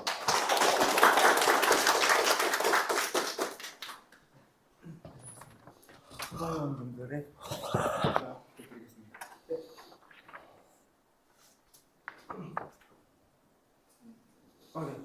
너무 늦게 해가지고 질문이랑 전체적으로는 뭐 이런 뭐 KPI 설정하는 거나 아니면 퍼포먼스 설정하는 거에 논문 같은 거 찾아보려고 하시는 거죠? 현대모비스에서 실제 생산량을 기준으로 저희가 측정했습니다. 자료를 근거로 자바로 노력하신 거 같아서 그게 좀 좋았고요. 레퍼런스를 활용도 좋았고, 그리고 뭐 수동적으로 컨베이어 제작하는 거나 사실 HV 같은 거 제가 다른 그런 프로젝트 들어왔을 때 넣기가 되게 힘든 걸로 알고 있어요. 근데 그런 부분들을 사실 저희 평가 기능 중에 하나이긴 하거든요. 그래서 그런 부분들을 넣으려고 노력하신 것 같아서 저는 그게 좋았습니다. 다만 살짝 점포 넘어갈 때 어떤 점포들은 너무 픽픽지나서 사실 제가 좀 너무 빨라가지고 좀 이해하는 게 조금 어렵게 했는데, 팀장이 발표하실 때 뭔가 대본에 별로 의지하지 않고 설명하시는 모습들이 뭔가 본인이 이걸 이해하고 얘기하시는 것 같아서 되게 인상 깊게 봤어요. 전체적으로 주제는 잘 정하시는 것 같고 하신 것 같아서 수고 너무 많으셨습니다. 감사합니다. 이거 그 발표 계획 시간은 얼마를 주셨어요? 발표 계획 시간이라 하시면 시나리오 구성 시간 말씀하세요? 예, 발표하는 시간을 한 5분 정도에 맞춰라, 10분 정도에 맞춰라. 20분에 맞추십니다. 10분 정도에 맞췄죠? 20분. 근데 20분에서 한 10분 정도 여유 시간 두고 최대 35분을 넘지 않는 선으로 지금 특정이 되어 있습니다. 아니 발표를 이렇게 쭉 보면서 전체적인 시나리오도 그렇고 그 다음에 너무 많이 해도 문제가 되고 너무 적게 해도 문제가 되는데 그 범위도 적절하게 이렇게 한 것 같고, 제가 조금 좀 잘못된 데를 한번 좀 찾아보려고 애를 썼는데 그 10분에 발표하기에는 상당히 구성이나 여러 가지 측면에서 잘못된 걸 찾기가 쉽지 않았어요. 사실은. 물론 이제 현실적으로 실무적으로 보면 굉장히 해야 될 일이 많긴 하지만 핵심적인 부분을 뽑아가지고 시뮬레이션을 했고, 또 거기에서 나타난 퍼포먼스라든지 이런 것들이 계량적으로 잘 이렇게 정리가 됐고 하는데, 그래서 이제 뭐 아쉬운 거를 하나만 얘기를 해보라고 그러면은 그 생산 쪽은 아쉬운 거라기보다는 그런데 그 생산 쪽하고 창고 쪽에 그 속도에 대한 밸런스라는 게 있거든요. 사실 생산 속도하고 출하 쪽에서 나가는 속도에 대한 밸런스 있지 않습니까? 그게 서로 어긋나면은 재고가 많이 쌓인다든지 아니면 쇼테이지가 발생한다든지 이런 일이 발생하는데, 그런 일을 내가 말하기에는 좀 이게 실무자들의 어떤 프레젠테이션이 아니기 때문에 그것까지도 내가 뭐 이렇게 그냥 좀 나중에는 그렇게 발전시켰으면 좋겠다 이렇게 말씀드리고, 전체적으로 그 발표자도 내용을 많이 이렇게 숙지를 하고 전기차의 어떻게 보면 트랜스미션이거든요. 사실은 기계적인 측면에서는 그런 부분에 대해서는 괜찮은 것 같습니다. 뭘 제가 지적해야 될지 모르겠습니다. 정말 감사합니다. 우선 발표할 주제에 대한 목적이 있어서 목적이 한 장에 눈에 딱 들어와서 좋았고요. 그 목적을 가지고 구현하는 그런 스토리 라인이 굉장히 인상 깊게 잘 들었습니다. 그리고 향후 방향성에 대한 좀 더 제시해 주신 점에 대해서 잘 들었고, 한 가지 이제 여러 가지 앱을 많이 사용하셨잖아요. 3D 익스피리언스의 네. 여러 가지 앱들을 많이 사용했다고 이제 말씀해 주셨는데 어느 부분에 그런 걸 사용했는지에 대해서도 조금 알려주셨으면 좀 더 좋았을 것 같다. 그리고 이것도 이제 향후 이제 현대모비스 사례를 가지고 참 레퍼런스로 해서 이런 구성을 하고 디지털 트윈에 대한 이런 공정을 했는데 향후에 이제 현업에 가실 때는 이제 지금은 이제 제품이 하나지만 다음에 이제 도전 과제도 이제 향후 계획 도전 과제도 있었지만 현장에 가면 이제 여러 가지 품종들이 복잡하게 얽히거든요. 한 라인에. 그래서 그런 부분도 어떻게 하면 고민도 좀 해보시고 나중에 현업 가면 그런 것들도 감안하셔서 잘 활용 3D 익스피리언스 플랫폼 이런 솔루션들을 잘 활용하셨으면 좋겠습니다. 네. 잘 들었습니다. 감사합니다. 네. 저는 그 앞팀하고 마찬가지로 어떤 시장을 분석했다거나 아니면 왜 이 기회를 했는지에 대한 내셔널이 약간 부족하지 않았나 생각이 듭니다. 그러니까 앞팀에서 설명했던 거랑 비슷한 것 같아요. 그게 있고 궁금한 게 하나가 있는데 어쨌든 지금 팩토리 플로우 시뮬레이션 하셨는데 그 맨 앞단은 돈 만드는 거잖아요. 앨범을 어떻게 만들어줘야 되는 거예요? 왜냐면 이유라는 게 없는 부품 새로 만드는 게 아니라 있는 거잖아요. 있는 거를 사실 그 엄청나게 그 복잡한 트리 구조 다 만드셨진 않으셨을 거고 간단하게 만드셨을 것 같은데 그걸 어떻게 만드셨어요? 그 이슈 내 부품들을 저희가 일단 조립식으로 하기 위해서 부품들을 분해해갖고 부품들이 어떤 식으로 조립될지 저희끼리 부품명을 정리해서 분봉을 그런 정보들이 있던가요? 어떻게 구성되는지? 이규의 구성 요소 같은 경우는 이제 인터넷을 통해서 조사를 하고 내부 모델링 같은 경우는 청조 모델링이 있어서 그를 분해해가면서 판단했습니다. 그리고 어쨌든 뭐 지금 프로젝트 하시는 거는 현장에 가서 예비로 시뮬레이션 해보는 거잖아요. 근데 아까 이제 일정 지연이 좀 발생하셨다고 했었잖아요. 근데 사실 현장에서는 일정 지연은 뭐 허구나 발생하는 일이니까. 근데 그런 일정 지연이 발생됐을 때 납기를 준수할 수 있는 그런 것은 아까 그래도 협업을 잘해서 납기를 준수할 수 있었다라고 말씀하셨는데 좀 구체적으로 말씀해 주실 수 있을까요? 어떻게 일정을 맞추셨어요? 저희 일단 발표 자료 준비를 약간 뒤로 미루고 저도 원래 발표 자료 준비나 뭐 대본 PPT 만들기 이걸 하고 있었는데 저도 같이 그 모델링 장비 수정에 제가 직접 참여하면서 그 장비 3개 정도의 그 수정이 필요했는데 그거 하나씩 맡아서 그거 먼저 해결하고 발표를 이제 남는 시간 같이 하는 걸로 변경해서 그렇게 진행했습니다.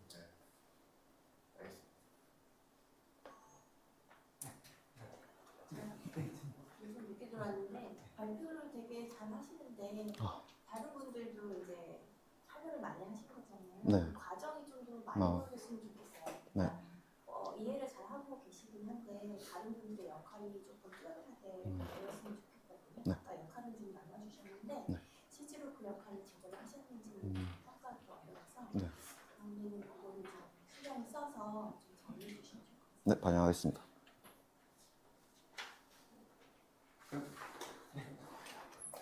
좋은 말씀 잘 들었고요. 이상으로 두 번째 발표팀 발표를 마치도록 하겠습니다.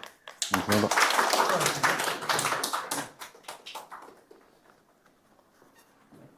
세 번째 발표팀 앞으로 나와주시고요.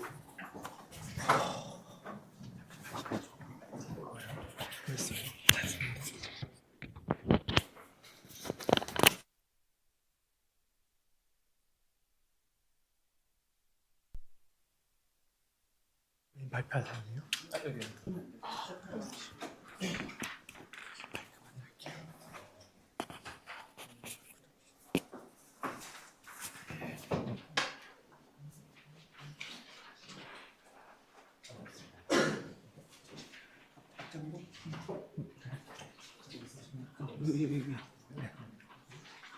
앞으로 위로.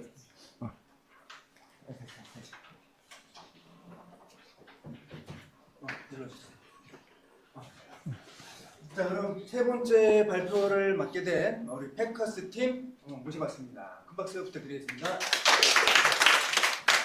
안녕하십니까. 저는 패커스 팀 발표를 맡은 손석채 팀원입니다. 패커스 팀 발표 시작하겠습니다. 목차는 팀 소개, 프로젝트 개요, 3D 익스피리언스 기반 버추얼 트윈 구현, 프로젝트 관리 및 향후 계획 순으로 말씀드리겠습니다. 첫 번째 팀 소개입니다. 저희는 셋투팩 기술을 통해 전기차와 로보틱스 시스템의 핵심을 만들어가는 팀으로서 팩하는 사람들의 의미로 패커스라고 지어보았습니다. 팀원 소개입니다. 먼저 서호정 팀장님은 총괄 및 데이터 관리를 맡아주셨고, 배승현 팀원님은 문서 작성 및 해석, 강호 팀원님은 모델링을 맡아주었고, 저는 레이아웃 및 공정 설계를 맡았습니다. 두 번째 프로젝트 개요입니다. 먼저 왼쪽에 이 도표를 보시면 어두운 부분은 내연기관이고 녹색은 전기차 부분입니다. 내연기관의 비중은 급격히 감소하고 있고 순수 전기차의 비중은 지속적으로 확대되고 있습니다. 또한 글로벌 전기차 판매 트렌드를 보시면 연평균 성장률이 40%를 도달하고 있습니다. 이는 곧 전기차 전환 시대이고 배터리의 수요가 증가한다는 것을 알 수 있습니다. 그래서 배터리 산업이 갈수록 중요해지고 있는데요. 전기차 부품별 원가 구성을 보면은 배터리가 40% 정도로 주행거리, 성능, 안정성, 차량 가격에 직접적인 영향을 주는 핵심 부품입니다. 그래서 배터리의 경쟁력이 곧 전기차의 경쟁력이고 배터리 기술과 제조 방식은 기업 경쟁력의 핵심 요소라고 할 수 있습니다. 그래서 저희는 제조 기술의 그 트렌드를 살펴보았습니다. 먼저 MTP와 CTP, CTV로 이제 트렌드가 변화하고 있는데 간략하게 먼저 설명을 드리자면 저희 스마트폰에 있는 배터리를 셀이라고 하고 배터리의 기본 단위인 셀을 여러 개로 묶어 모듈이 구성되고 모듈을 여러 개로 묶어 팩을 구성하게 됩니다. 현재 저희 그 국내 배터리 기업들은 먼저 MTP 방식을 채택하고 있고 현재 그다음 전환의 중심이 있는 저희의 주제인 CTP로 변화하고 있는 중입니다. 그 CTV는 현재 테슬라가 채택하고 있지만 이 온도 이런 수리성이나 온도 변화 관리에 있어서 이제 현재 미르 기술적 어려움이 있어 미래 기술로 알고 있습니다. 이제 이것을 한마디로 정리하자면 부품 수가 점점 감소하고 있고 이 차량 구조랑 배터리가 일체화되는 이 구조 통합 방식으로 가고 있습니다. 그래서 CTP에 대해서 조금 더 구체적으로 설명을 드리겠습니다. 배터리 셀이 모여서 이제 중간 구조체인 모듈을 형성하게 되는데 이 모듈은 이제 모듈을 생략하게 되는 게 CTP입니다. 이 CTP를 함으로써 조립 공정이 단순화되고 이제 배터리 팩 생산 비용이 절감되며 또한 경량화가 되고 이는 이 모듈의 그 공간이 없어지면서 셀을 좀 더 많이 탑재할 수 있게 되고 이는 곧 에너지 밀도가 증가하고 주행 거리가 증가하게 됩니다. 그래서 국내 CTP의 그 도입의 한계가 있는데 현재 이 에너지 솔루션은 난이도가 높은 파우치형의 셀을 현재 CTP로 개발하고 있습니다. 근데 이 결과리 및 안정성의 허들과 이 공급망 교체에 따른 막대한 매몰 비용에 있는 이 경제성 리스크가 있어서 현재 한계가 있고요. 이것을 한마디로 정리하자면 국내 셀 기술은 세계 최고 수준이지만 CTP의 표준 공정이 부족하다는 것을 알 수 있습니다. 그래서 저희의 프로젝트 목표는 이 버추얼 트윈 기반으로 CTP 공정을 구현해 보려고 합니다. 이 가상 환경에서 CTP 공정을 재현하고 레이아웃을 사전 검증하며 공정 흐름을 분석하고 병목 공정을 파악해 보려고 합니다. 최종적으로는 국내 기업이 향후 CTP 도입을 준비할 때 참고할 수 있는 기준형 CTP 공정 모델을 제시하는 것이 저희의 목표입니다. 그래서 저희는 타겟을 선정해 보았습니다. 글로벌 전기차 배터리 시장 점유율 1위 기업인 CATL은 리더 기업으로서 CTP를 조기 상용화하여 현재 자동화 비율도 매우 높습니다. 근데 저희의 그 팔로우인 그 국내 3사는 CTP의 점유율인 39.2%를 이 세 기업이 합친 점유율보다 지금 3분의 1도 미치지 못합니다. 현재 따라갈 그 방향성이 과제들이 많이 남아 있다고 볼 수 있습니다. 그래서 CATL을 기반으로 CTP 배터리팩 제조 공정을 살펴보았습니다. 셀 준비 및 적층, 셀 블록 형성, 하우징 결합 및 접착, 그리고 전장을 통합하고 밀봉 및 최종 검사하는 공정이었습니다. 그래서 저희는 여기서 간략하게 저희의 그 레이아웃을 설명드리자면 이 접착 부분에 병목 현상이 있고 뒷 공정이 좀 더 중요하다고 생각이 되어 셀 블록을 별도 라인에서 공급받는다고 가정을 하였습니다. 그래서 저희는 이것을 기준으로 KPI를 설정해 보았습니다. 시간당 생산성은 6.52대로 속도 지표는 9.2분위 정도가 나오고 저희가 이 24시간 공장을 돌렸을 때 양품률이 98%라고 했을 때 일간 생산량은 123대가 나오고 연간 45,070대가 나옵니다. 그래서 이 KPI를 사용하여 3D 익스피리언스 기반 버추얼 트윈 구현을 해보려고 합니다.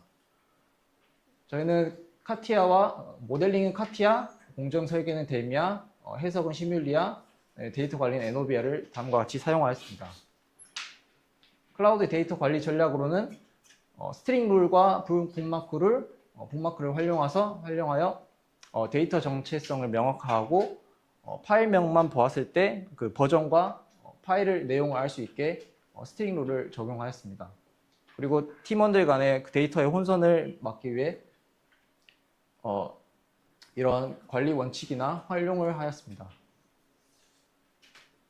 그래서 저희의 레이아웃 계획에 대해서는 큰 단계로 설명을 드리자면 하우징을 로딩하고 셀 블록을 결합하고 접착체를 도포하며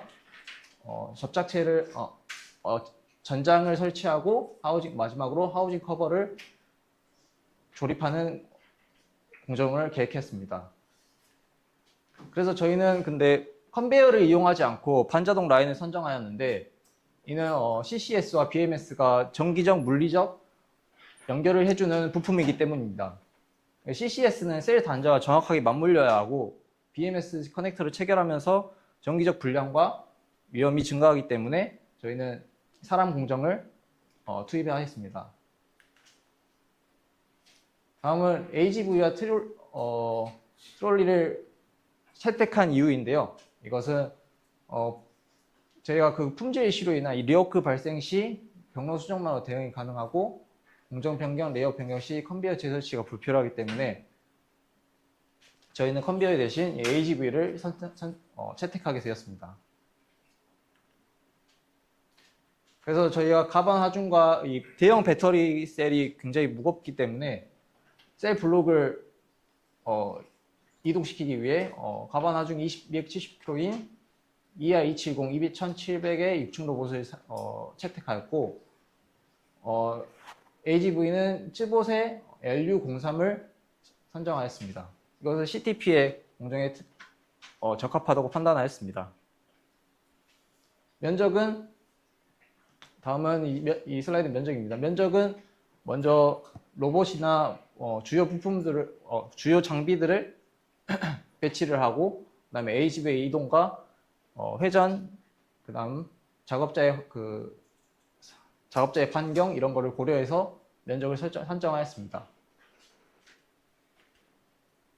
레이아웃은 인 지점과 아웃 지점이 있는데 인 지점으로는 주요 물품들이 들어오는 공간이고 이게 들어와서 최대한 간략하게 이 일자형의 방식을 가깝게 하려고 노력하였습니다.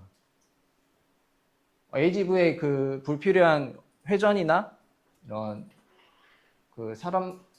그런 다양한 것들을 고려하여 구현해 보았습니다. 모델링은 플랫폼 제공은 펜스나 파레트 로봇을 제공받았고 모델링은 EOAT, 그다음에 핸들링 머신, 트롤리, 챔버 이런 것들은 참조 설계하였습니다. 모델링 분배는 다음과 같습니다. 서호정 팀장님은 이렇게 하고 EOAT, 배터리셀 하우징 커버, 배승현 팀원님은 EOAT, AGV, 강호 팀원님은 프레스 머신 이런 걸 핸들링 머신, 백큐 그리퍼를 하였습니다. 그 다음 머신을 소개해 드리겠습니다. 머신은 저희는 배터리 셀이 굉장히 무겁기 때문에 간트리형 핸들링 머신으로 직교좌표 기반 2축 간트리형 핸들링 머신을 설계하였습니다. 진공 그리퍼는 슈마르츠의 독일 기반 진공 자동화 전문 기업인 슈마르츠를 참조 설계하여 그리퍼를 설계하였고, 핸들링 머신을 사용하는 이유는 셀 블록을 떨림 없이 정밀 위치로 제어하기 위해서 설계하였습니다. 프레스 머신은 1축 수직 운동으로 2단 가압하고 하는 방식을 채택하였으며, 숄더 스트립이 넓은 면을 균일하게 가압하기 위해서 2단 가압을 채택하였습니다. 먼저 상세한 공정을 보여드리기 전에 공장 전체 아이소메트릭 뷰를 보여드리겠습니다. 첫 번째는 이제 하우징을 트롤리에 올리는 공정입니다.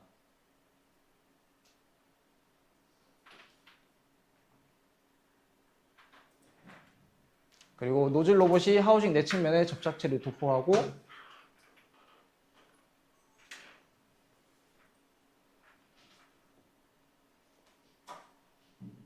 핸들링 머신이 하우징 셀 블록을 결합하며, 그 다음 셀 블록 사이에 노즐 로봇이 접착체를 도포하는 공정입니다. 그리고 다섯 번째, 그 접착체를 챔버에 투입하여 챔버 내에 접착체를 경화하는 과정입니다.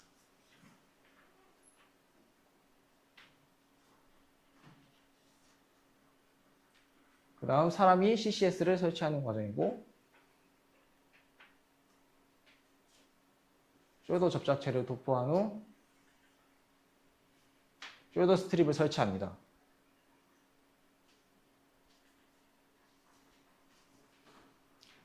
아홉 번째로 프레스 가압을 하고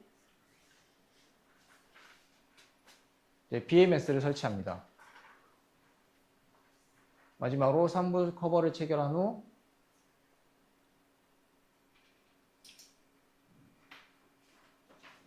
완제품 애니메이션을 보여드리겠습니다.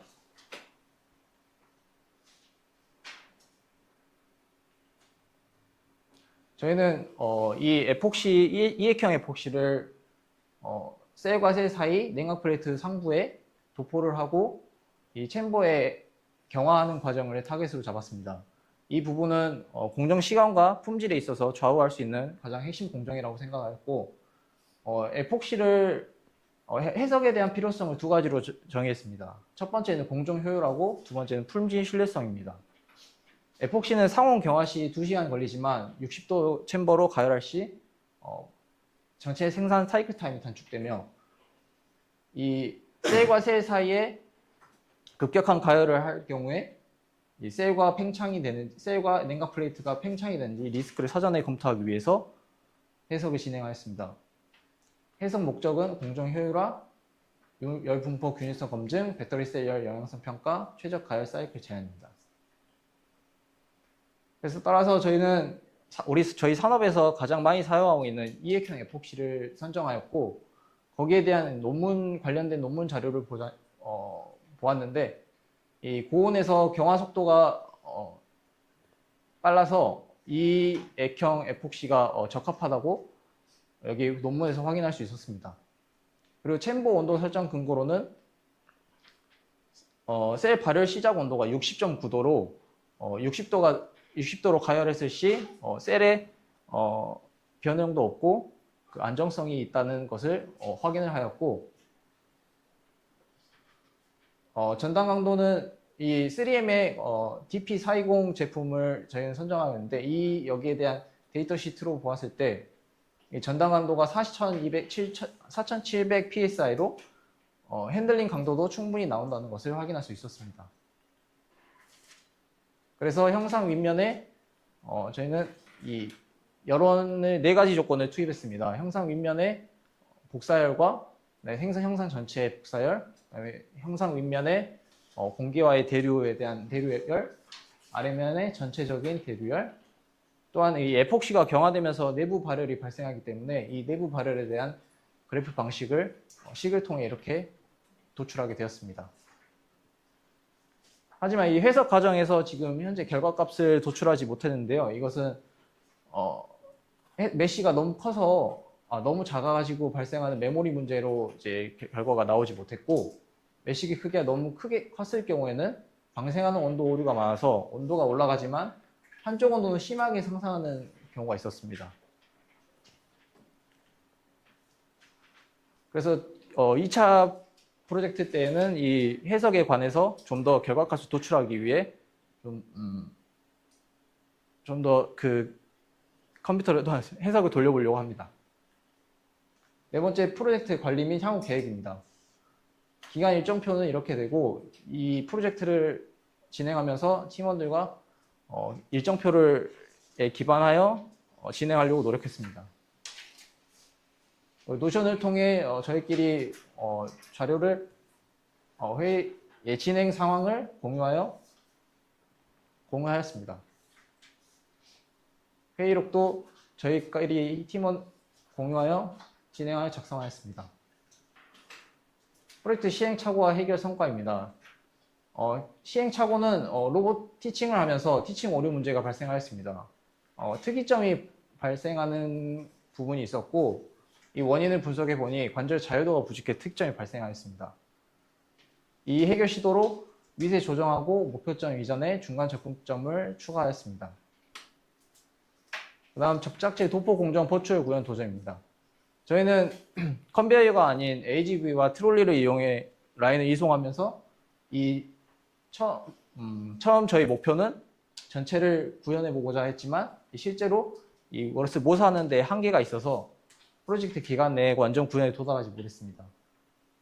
학습 성과로는 에듀 스페이스 실습을 통해 서페이스 시뮬레이션의 개념과 원리를 학습하였습니다. 참고 자료 및 출처입니다. 2차 프로젝트 전략으로는 현재는 챔버가 한 대를 가용해서 이 부분에서 병목 현상이 많이 발생하였습니다. 그래서 2차 목표로는 챔버의 개수를 늘려서 공정을 병렬화하고 로봇을 분업화하여 기대 효과로 설비 가동률을 높여보려고 합니다. 프로젝트 성과입니다.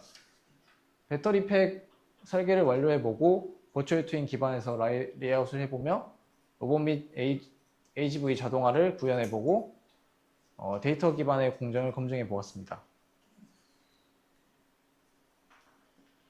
네, 이상 발표를 마치겠습니다.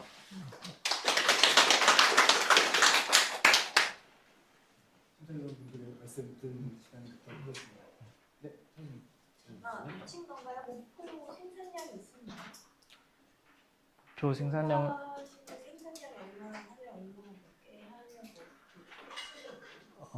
하려고 저희가 1차 프로젝트의 지금 1차 프로젝트의 목표가 저희가 생각하는 공정을 구현하는 게 목표였고요. 네, 구현을 하고 생산량이나 이런 거는 네, 목표 생산량이 따로 없어서 일단은 1차 목표를 구현을 하고 2차 프로젝트 때 그거를 어떻게 개선할지 하고 목표 KPI가 저희 따로 2차 프로젝트 때 목표하는 KPI가 있습니다.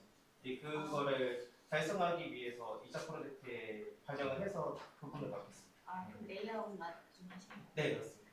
공정 레이아웃을 그렇게 하신 근거나 이런 게 명확하게 있는 건가요? 그냥 어떤 계산을 통해서 나온지 자료가 지금 CTP 기술 자체가 아직은 상용화된 곳이 많이 없어서 지금 유일하게 있는 게 CATL의 유튜브 자료가 1분 30초짜리가 있었습니다.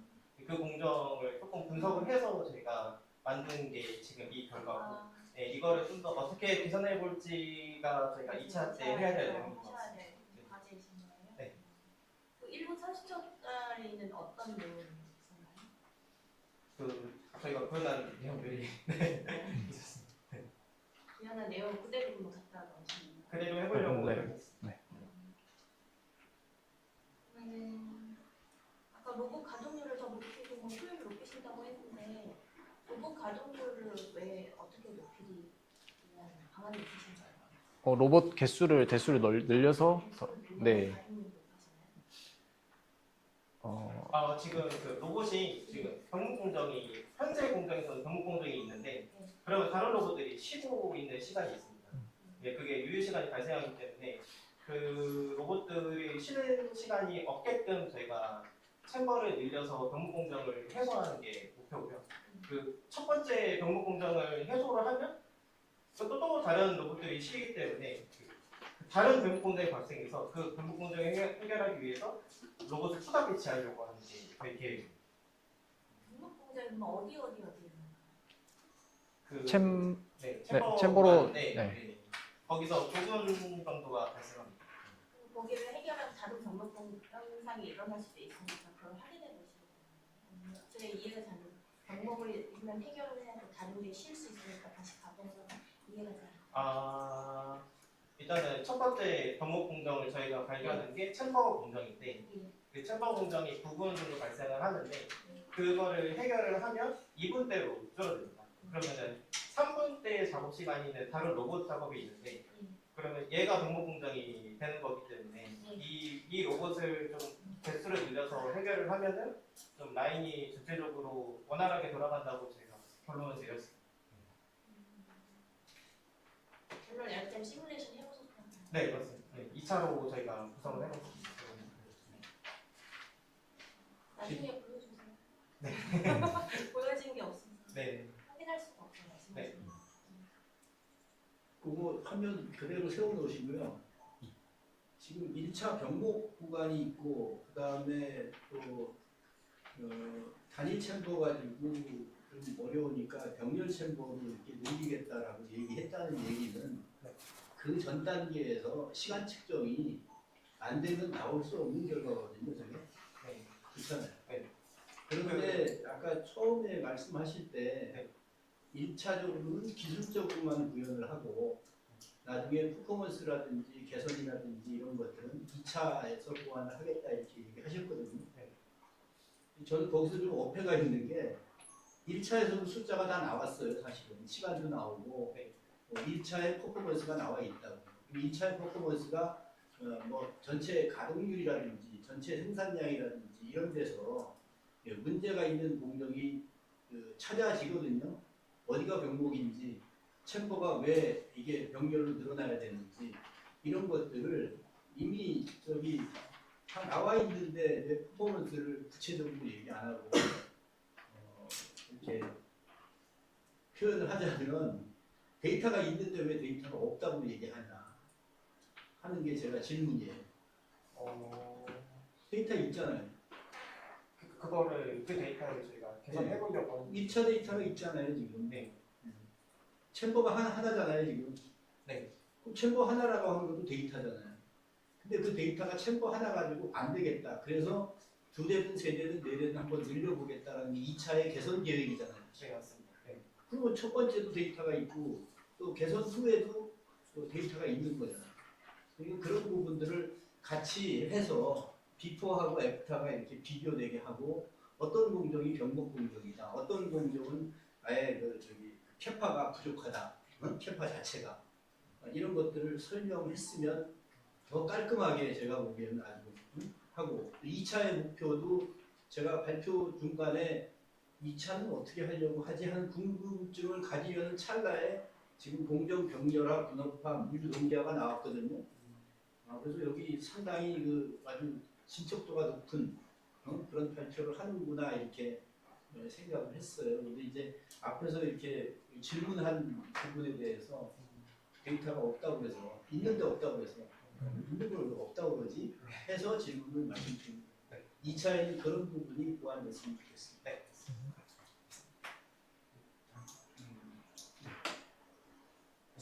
네. 저는 그냥 칭찬을 좀 드리고 싶은데 일단 두 분께서 이제 기술적으로 지적을 하셨으니까 저는 이제 발표하신 거에 대해서 칭찬을 좀 드리고 배경하고 목적이 명확해서 뒤에가 잘 풀렸습니다. 그냥 발표 자료도 엄청 잘 만들었어요. 제가 보기에는 수준급의 자료입니다. 그래서 구성이나 뭐 내용이나 이런 것들이 흐름이 굉장히 유연성이 있어서 굉장히 이해하기 좋았고요. 뭐 모델링을 어떻게 했다, 그러니까 시뮬레이션 했을 때 그 해석의 근거가 뭐다라는 것들에 대해서 물론 그게 맞고 틀리는 게 지금은 중요한 게 아니잖아요. 이걸 가지고 진짜 가서 엠솔 가서 하자고 할 건 아니니까. 어쨌든 그런 예상은 굉장히 중요한데 그런 것들 근거를 좀 보셨다. 흐름이 굉장히 좋아서 발표는 굉장히 좋았다고 말씀드리고 싶습니다.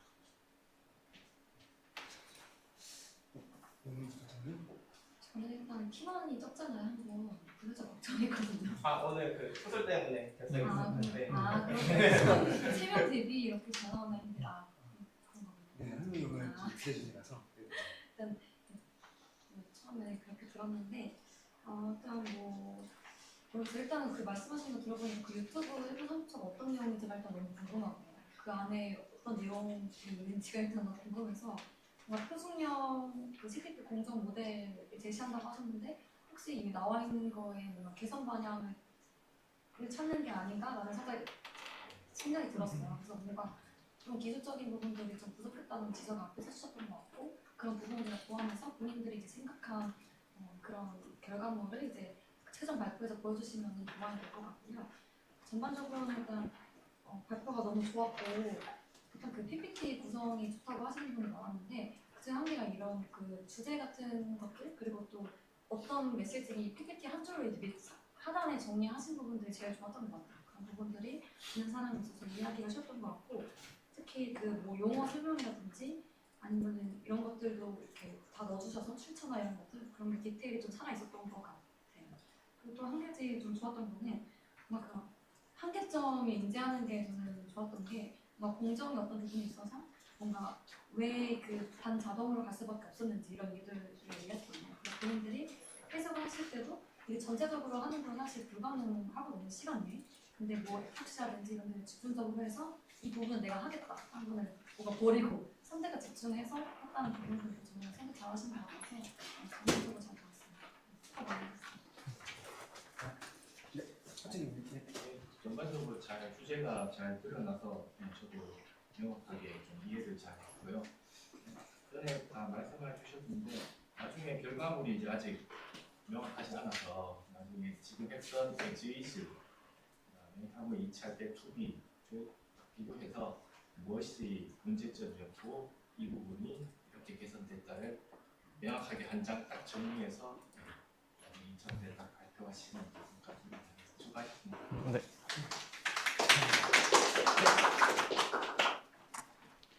수고 많으셨습니다. 이제 마지막 팀 앞으로 나가겠습니다.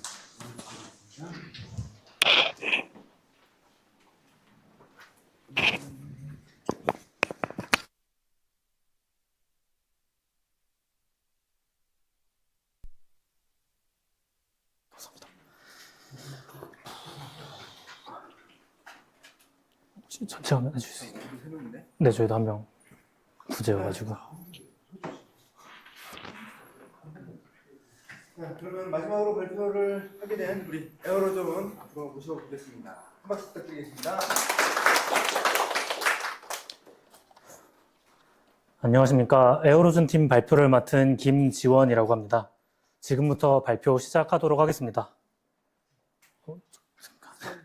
네. 전체 화면이 이쪽에 있습니다. 네. 우선 저희의 발표 목차입니다. 팀 소개 및 프로젝트 개요, 프로젝트 배경 및 설계 전제, 상세 공정 설계 및 구현, 시뮬레이션 검증 및 해석,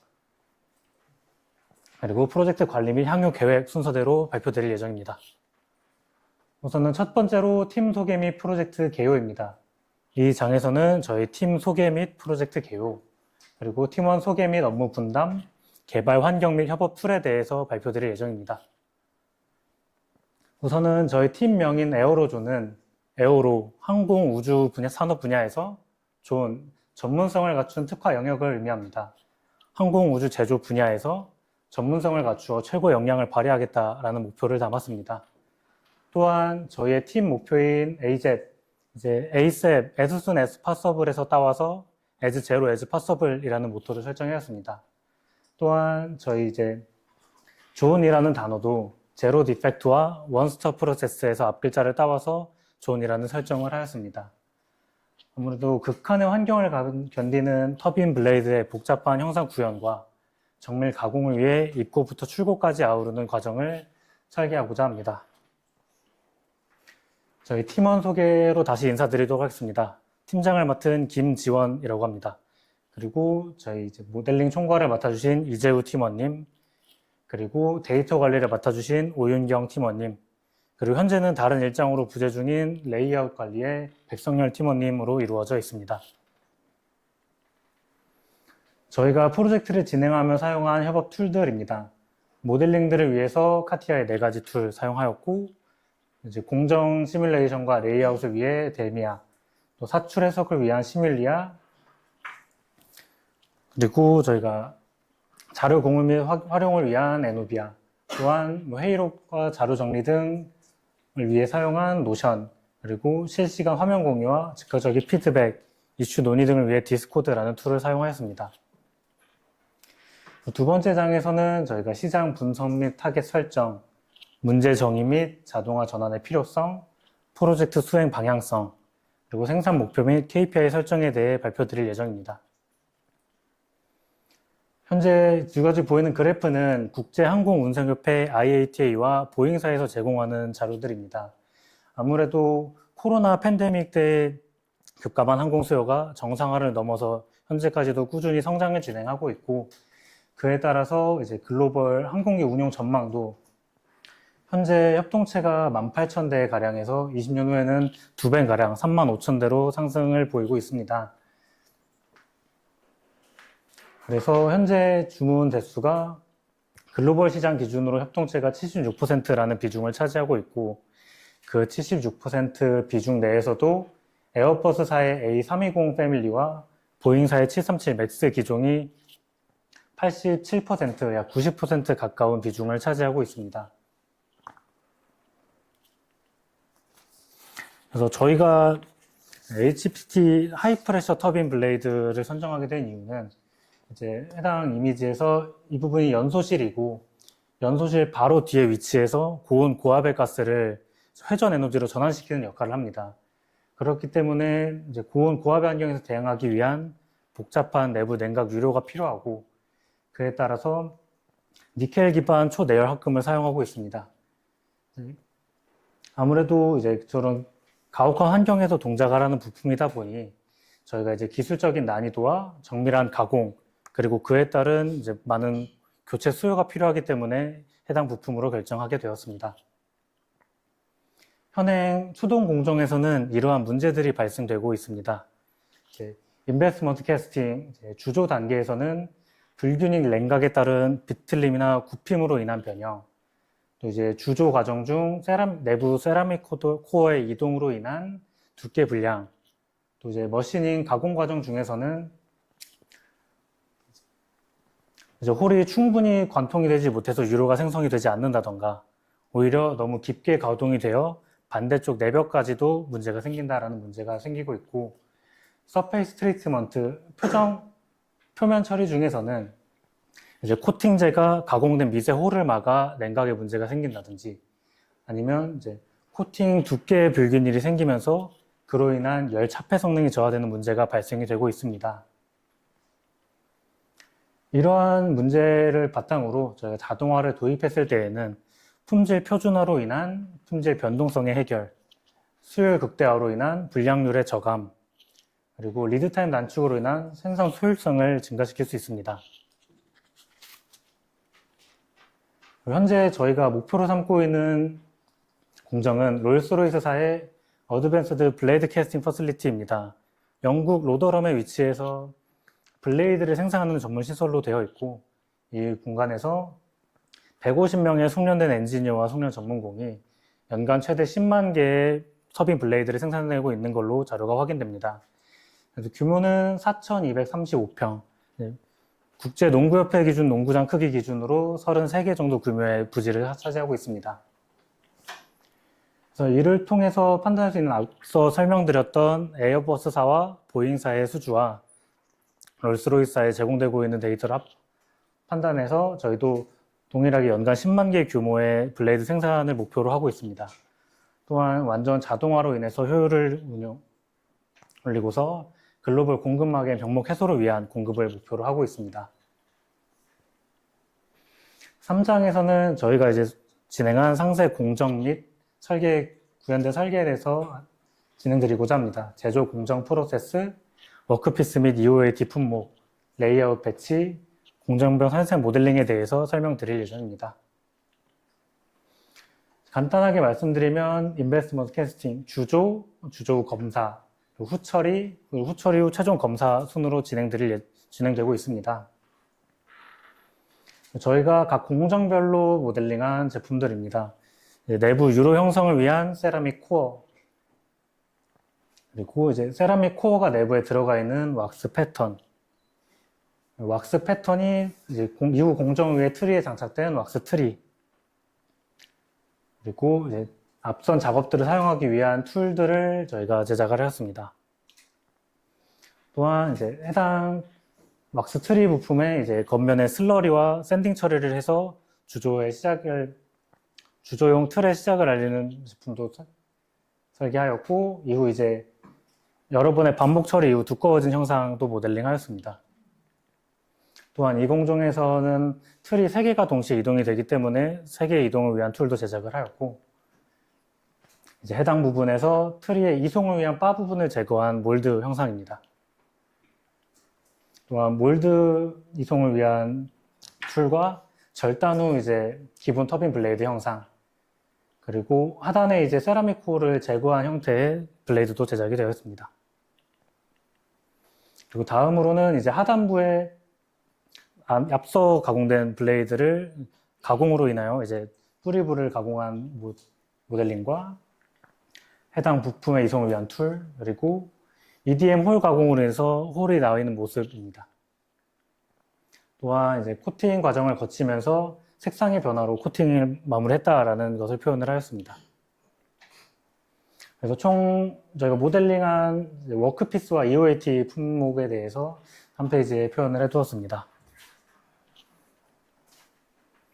지금 저희가 이제 1차로 배치한 레이아웃 상태입니다.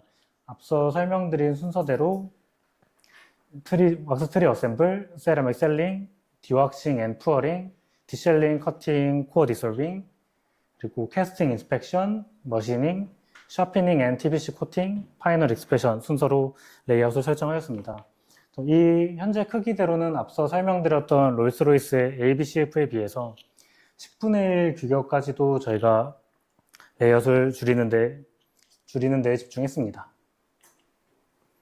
공정별 상세 모델링입니다. 우선은 첫 번째 과정에서는 유로 형성을 위한 세라믹 코어를 사출기 안으로 넣어놓은 뒤에 사출 성형을 진행을 합니다. 이후 이제 사출된 제품을 2대의 로봇이 트리에 부착을 하는 과정을 거치고 2번 과정으로 넘어가게 됩니다.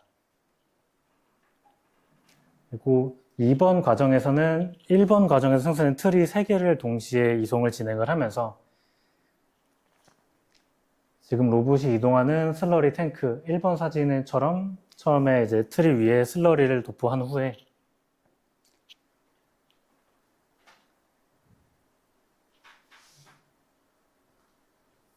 (2번으로) 이동을 해서 세라믹 샌드 이제 가루를 묻혀서 주조 틀을 만들기 시작합니다.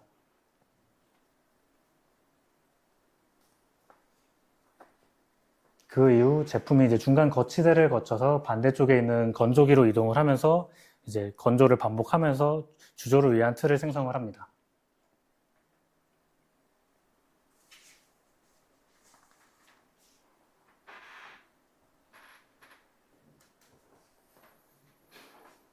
그리고 3번으로는 디왁싱 과정을 거칩니다. 이제 내부에 주조 틀 안에 남아있는 왁스의 제거를 위해서 이송용으로 장착되어 있던 티바를 제거하고서 이제 디왁싱 퍼실리티에 넣어서 내부에 있는 왁스를 녹여서 제거를 진행합니다. 그리고 이후 이제 티바와 내부 왁스가 제거된 셀을 토대로 이제 예열을 진행한 뒤에 이송을 해서 샘물을 니켈 합금을 부어넣고 아무래도 이제 일반적인 주조와는 다르게 이제 터빈 블레이드의 경우 단결점 구조의 생성이 필요하기 때문에 보다 더 오랜 시간의 냉각이 필요합니다. 따라서 냉각기에 넣어둔 채로 냉각이 진행되고 제품 이송이 진행됩니다. 또한 이제 이후 이송된 제품에 대해서 탈사기에 넣어서 내부 주조 틀을 제거를 합니다. 외부에 있는 틀을 제거하고서 그것들을 EDM 가공기로 커팅을 진행을 하고 커팅을 한 후에 내부에 유로 생성을 위한 세라믹 코어가 남아 있어서 그 부분을 제어하기 위한 공정을 진행합니다. 5번 과정에서는 저희가 FPI 형광 침투 검사와 CT, 3D 스캔을 통해서 주조에서 나온 형상들에 대한 검사를 진행을 할 예정입니다. 아무래도 주조 과정이 상대적으로 불량률이 굉장히 많이 발생이 됩니다. 저희가 확인한 논문에서는 낮은 확률에서는 20%, 많게는 40%까지 불량이 발생되는 부분이기 때문에 이 부분에서 검사가 중요하다 판단이 돼 형광침투 검사들을 더 배치를 하면서 이 부분을 파악하려고 했습니다. 또한 그 뒤에 이제 루트부, 뿌리부 가공을 위한 NC 가공과 이제 유로 확인을 위한 홀 가공을 위해서 EDM 가공으로 홀을 가공을 진행합니다. 그리고 이제 이후 표면 처리를 위해서 샤피닝이라는 과정을 진행을 합니다. 이제 바로 본드와 코팅 처리를 진행하는 게 아니라 이제 제품 표면에 작은 구슬 형식을 발사를 해서 표면에 있는 능력을 제거하는 과정을 진행을 한 후에 제품의 본드 코팅을 진행하고 외부 코팅을 이렇게 진행하고 있습니다. 또한 이후 이제 최종 검사로는 저희가 아무래도 냉각 유로가 형성이 되는 제품이다 보니 냉각 유로 성능에 대한 검사, 앞서 진행한 코팅 품질에 대한 검사, 그리고 3차원 측정으로 인해 설계된 데이터와 동일한 형상을 가지고 있는지에 대해 검사를 진행합니다. 저희 4장에서는 저희가 진행한 시뮬레이션에 대한 검증과 해석에 대해서 안내드릴 예정입니다. 가상 제조 운영 시나리오와 공정 시뮬레이션 결과, 그리고 해석에 대한 진행 상황을 설명드리겠습니다. 저희가 설정한 각 공정별 사이클 타임은 이렇습니다. 저희가 참조한 설비 정보와 진행되고 있는 일반적인 공정을 토대로 설정을 하였고, 불량률 또한 현행 공정의 수율과 앞서 말씀드렸던 논문들을 토대로 설정을 하였습니다. 지금 앞서도 표현해 주신 팀들이 있지만 다시금 설명을 드리면, 초록색으로 바뀌는 부분들의 경우 현재 공정이 진행 중인 부분, 그리고 파란색으로 되어 있는 부분들은 공정이 이제 대기 중인 부분들, 그리고 보라색으로 표현이 되는 부분은 이제 공정이 마무리되고 대기 중인 것들을 표현하고 있습니다. 그래서 저희가 환경적인 부분 때문에 더 길게 시뮬레이션을 진행하지는 못하였지만, 이제 시뮬레이션 타임으로 50만 5천 초, 약 5일 20시간 정도 저희가 시뮬레이션을 진행을 하였고, 첫 제품이 나오는 리드 타임이 16시간 소요가 되었습니다. 그에 따라서 저희가 5일 20시간 동안 나온 아웃풋이 1128개. 그래서 이거를 저희가 시간당 생산량이랑 연간 생산량으로 치환을 했을 때 지금 그래프와 같은 지표가 나오게 되었습니다.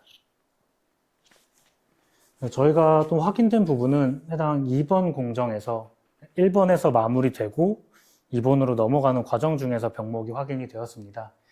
이에 따라서 저희는 이번 셀에 대한 레이어 변경이 필요하다라고 판단이 되었고, 두 로봇 사이에 이제 거치대가 필요한가에 대한 부분과 아니면은 제품의 추가 설비에 대한 증원이 필요한지에 대해서는 아직 의논 중에 있어서 확정이 되는 대로 적용할 예정입니다.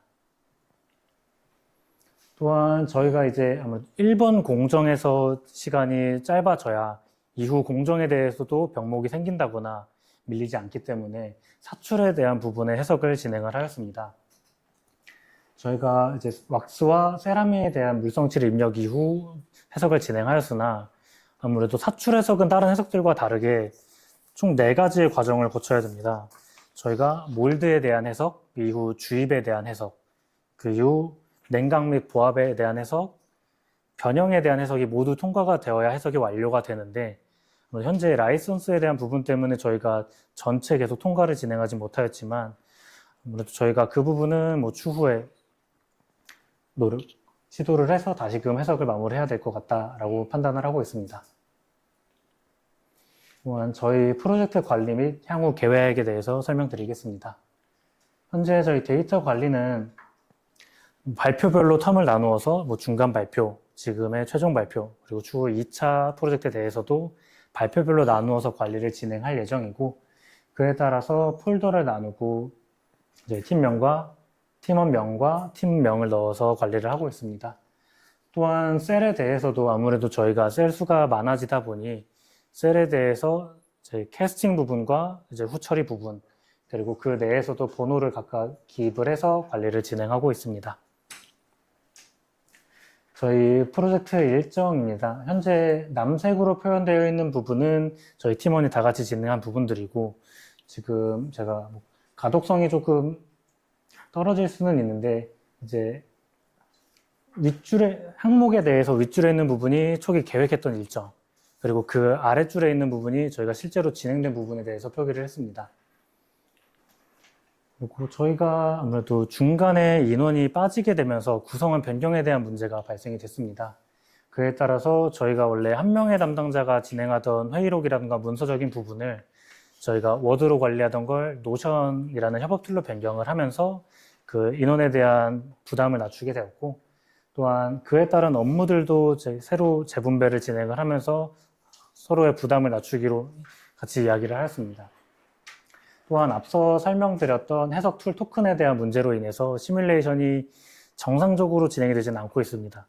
1단계, 2단계, 3단계, 4단계로 진행이 되는 해석이 뭐 3단계에서 문제가 생기거나 하면은 이후 4단계 진행에 아예 문제가 생겨버리기 때문에 정확한 데이터가 도출되지 않아서 저희가 이 부분에 대해서는 아무래도 비혼잡 시간대에 저희가 별도로 진행을 해서 데이터를 확인하는 식으로 확인을 해야 될 것 같다라고 이야기가 되었습니다. 또한 시뮬레이션 설정을 하는 데 있어서 레일과 로봇을 이용해서 7축 로봇을 설정을 하는데 이 과정 중에 문제가 생겨서 저희가 이제 시뮬레이션을 거는데 티칭이 정상적으로 되지 않는 부분이 있었습니다. 이 부분은 저희가 기존에 세팅을 했을 때에는 레일도 로봇의 일부로 넣어서 설정을 했기 때문에 이 부분에 문제가 생겼는데 저희가 레일 또한 로봇의 툴로 다시 세팅을 변경하면서 설정을 하여서 지금은 정상적으로 동작을 하고 앞선 시뮬레이션을 세팅하는 데 성공했습니다. 또한 저희가 이제 시급한 개선점으로는 아무래도 목표로 한 KPI가 나오지 않기 때문에 이 부분에 대한 개선이 먼저 필요할 거라고 판단이 됩니다. 앞서 보여드렸던 병목 구간에 대한 해결, 그리고 공정 설비 위치를 조절을 하면서 뭐 이송 등 공정이 아닌 다른 부분에 대한 시간 감소가 필요할 것이라 판단이 되었고, 또 해석 결과에 대한 부분이 나와야 이 부분을 토대로도 시간을 더 감축시킬 수 있기 때문에 이 부분이 시급한 개선점이라 판단이 됩니다. 또한 이제 이후 목표 생산량을 달성한 이후에는 보다 더 줄일 수 있는 공장 면적이라던가 투자 비용, 낭비 요소를 제거하려는 진행을 할 예정이고, 라인 밸런싱 효율과 완전 자동화를 목표로 진행을 하고 있습니다. 이상으로 저희 에어로존 발표 마치도록 하겠습니다. 감사합니다. 네, 말씀해 주세요. 앞에서는 대부분 어셈블리 조립 공정이 들어가 있는데 네. 여기가 유일하게 4조가 블레이드라는 단품을 만드는 네. 금속 가공 쪽 하시는 네. 세라믹 겉표지를 만들고 캐스팅 기술을 하고 네. 그다음에 이제 머신링에서 이제 깎고 표면 처리하고 전형적인 어떻게 보면 그 플랜트형 그 금속 가공 공정이거든요. 네. 그 부분에 대해서 굉장히 관심 있게 이렇게 쳐다봤는데, 요거를 갖다가 1차에서 이렇게 하고 그다음에 2차에 무슨 어떤 또 개선 목표라든지 이런 있겠지만, 네. 1차에 저것을 선택하게 된 배경이 현재 품질이 안 된다든지 아니면 뭐 수량이 부족하다든지 아니면 저걸 국산화를 해야 되겠다고 하든지 이런 어떤 이런 목표들이 있어야 되거든요. 네. 어떤 목표가 있습니까? 현재 아무래도 시장 분석에서 저희가 표로 기입을 해두긴 했었는데, 넘겨주시겠습니까? 수량이 부족하다 또는 품질이 안 된다 또는 이거를 외국 회사가 다 하고 있는데 우리가 국산화를 해야 되겠다, 이런 목표가 있었을 것 같은데. 일단 국산화 부분에 대해서는 저희가 이미 한화 에어로스페이스 자체도 자체 생산을 하면서 그걸 이제 엔진 제조사인 뭐 GE나 이런 뭐 사프란사에도 현재도 협업을 하면서 진행을 하고 있습니다. 그래서 저희가 뭐 국산화를 해야 된다라는 부분을 가지고 진행을 한 건 아니지만 아무래도 이제 항공 수요가 계속해서 늘어나면서 그만큼 뭐 유지 보수, MRO에 대한 부분이나 신규 기체 생산에 대한 부분, 이 부분도 현재 저 큰 회사인 보잉과 에어버스 사도 수주가 계속 밀리는 상황인데다가 저희가 그 부분에 대해서 아무래도 계속 성장을 하고 있는 시장이기 때문에 이 부분에 대해서 경쟁력이 있다라고 판단이 돼서 결정하게 되었습니다. 그냥 순수하게 이제 글로벌 과제다. 네, 맞습니다. 두 번째는 그 레이아웃을 할 때 네. 왜 농구 코트를 비교를 했어요? 보통은 축구장으로 하는데. 축구장으로 하기에는 저희가 생성한 레이아웃 자체가 크기가 뭐 축구장에 비해서는 0. 몇 단위로 들어가고 있습니다. 현재 크기가.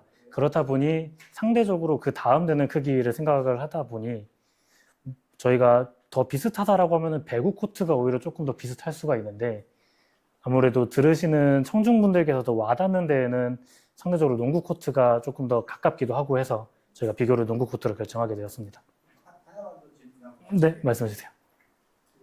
우리가 보통 그 금속을 갖다가 주물을 하고 네. 그걸 냉각시키는 과정이 자연 상태에서 자연 냉각을 하는 것을 소둔이라고 하거든요. 네. 애닐링이라고 얘기하고. 근데 그렇게 해야 되는 이유가 뭐가 있어요?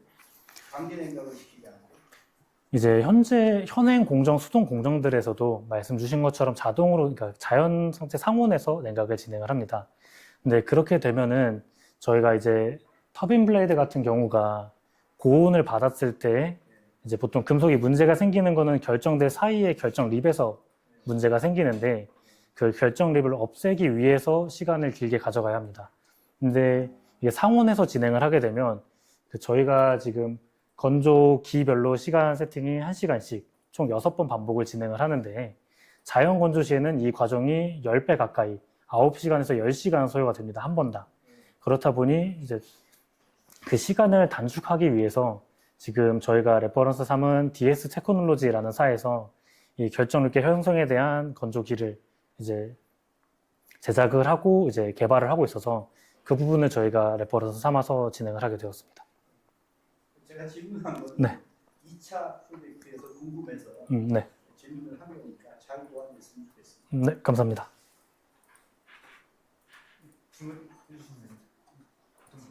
아니고 네, 굉장히 발표가 세세하고 명확해서 좋았고요.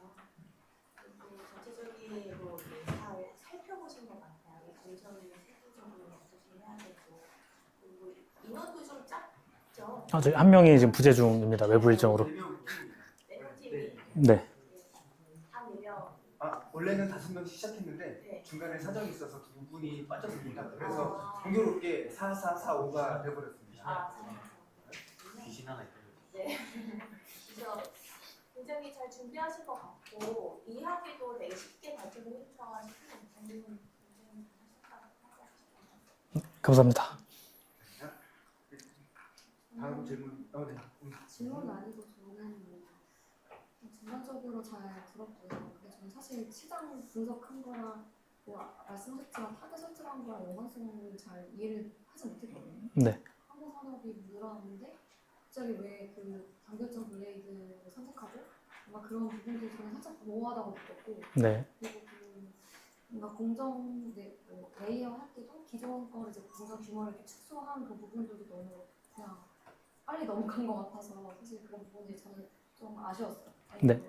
제 이해가 안 되는 부분이 좀 있었고 그리고 그냥 한 가지 좀 제가 제안 드리는 거는 뭔가 제가 발표 들었을 때는 뭔가 저는 사실 제가 하셨던 그런 설계나 해석 부분들에 대한 내용이 더 궁금했는데 정말 그런 공정 단계에 대한 설명 비중이 더 크다고 저는 느꼈어요. 그래서 다음번에는 그런데 하셨던 그런 프로젝트 기술적인 내용 부분들을 더 늘려주셨으면 궁금증들이 좀 많이 해결될 것 같아서 그런 부분들 제안을 드리고 많이 기대하도록 하겠습니다. 네, 말씀 주신 분 반영하도록 하겠습니다. 감사합니다.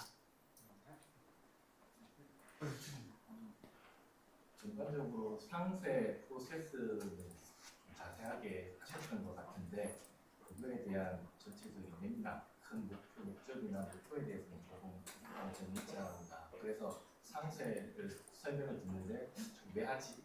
라는 게 자꾸 그걸 자꾸 놓치게 되는 갑자기 목표, 설비, 이걸 왜 하는지, 뭐 때문에 하는지 이런 것들을 여쭤주셨으면 좋았겠다라는 거고요. 그리고 제가 초청하고 싶은 거는 전반적으로 아까 이제 공정, 상세 공정을 다 정리하셨잖아요. 네. 거기에 따르는 공정에 따르는 부분들도 다 정리를 하셨더라고요. 예. 이거를 정의하는 과정에서 저희들이 이제 앞전에 교육을 했던 공정 설계 쪽을 좀 적용을 해서 네. 솔루션을 적용해서 좀 이렇게 구현을 했으면 좀 더 트레이닝이 되지 않았을까. 3D 익스피리언스 플랫폼의 활용면도 어찌 보면 목적의 하나잖아요. 네. 그런 툴을 가지고 좀 공정에 대해서도 좀 적용을 했더라면 이제 좀 더 도움이 되지 않았을까. 그런 전반적으로 프로세스가 상세하게 잘 구현을 하셨던 것 같고, 그다음에 처음에 아까 동영상 봤을 때 처음 병무 현상을 설명하실 때 아직 이게 처음 스타트에서 이제 웜업 시간이 없었던 네, 맞습니다. 오션 설정이 안 되어 있습니다. 어느 정도 뭐 8시간을 돌리면 앞에 웜업 시간을 충분히 줘서 적용이 되는 그 부분부터 이제 우리 KPI가 나오는 거잖아요. 네. 리드 타임은 이제 적고 리드 타임에 대한 웜업 시간을 이제 주고 그 다음에 이제 KPI 결과를 도출해내면 더 정확한 데이터가 나올 것 같습니다. 수고하셨습니다. 네, 감사합니다. 뭐 시장 분석에 대한 거는 살짝 아쉬운 게 있는 것 같은데, 다만 저는 단결점 블레이드를 왜 해야 되는지에 대한 문제 정의는 잘 됐다고 생각합니다. 그다음에 발표 자료나 뭐 전체적인 구성이나 내용 같은 경우는 기존팀과 마찬가지로 굉장히 잘 구성되고 자료를 잘 남기습니다. 그리고 하나 궁금한 게 있는데, 이 팀 말고도 이제 다른 팀들도 마찬가지긴 한데, 지금 흐름이 하나의 시나리오를 만들어 놓고 돌려봤더니 경력이 생기더라. 우리 다음에는 이 경력을 한번 합쳐보겠다 이렇게 하잖아요. 네. 근데 이제 사실 현장에서는 그렇게 하진 않고 시나리오를 여러 개 만들죠.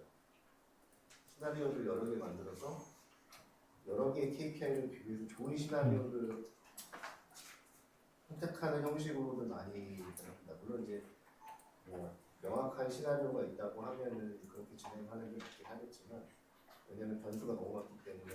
그래서 이제 보통 우리가 뭐 RF 시나리오들이 굉장히 중요하다 이런 얘기를 많이 하거든요. 지금도 하나의 시나리오를 놓고 우리가 결과를 봤더니 바틀렉이 발생하고 이제 다음에 이 바틀렉을 해결하는 방향으로 하겠다 이것도 좋지만, 또 다른 시나리오를 만들어서 이렇게 봤더니 또 다른 KPI가 더 좋게 나오더라 이렇게 요새는 좀 할 수도 있는 거거든요. 네. 그런 것도 한번 고려해 주시면. 근데 지금 이 시나리오 베이스드의 뭔가 시뮬레이션하고 하는 것들은 사실 이제 이 팀만에 대해서 말씀드린 건 아니고 전체적으로 모든 팀들이 이런 시나리오 베이스드로 뭔가 프로젝트 진행하는 거니까. 네, 감사합니다. 그럼 이상으로 발표 일정을 모두 마치겠습니다. 네. 감사합니다. 생각보다 10분 정도 일찍 마감을 했는데, 지금부터 수강생분들은 일단 4시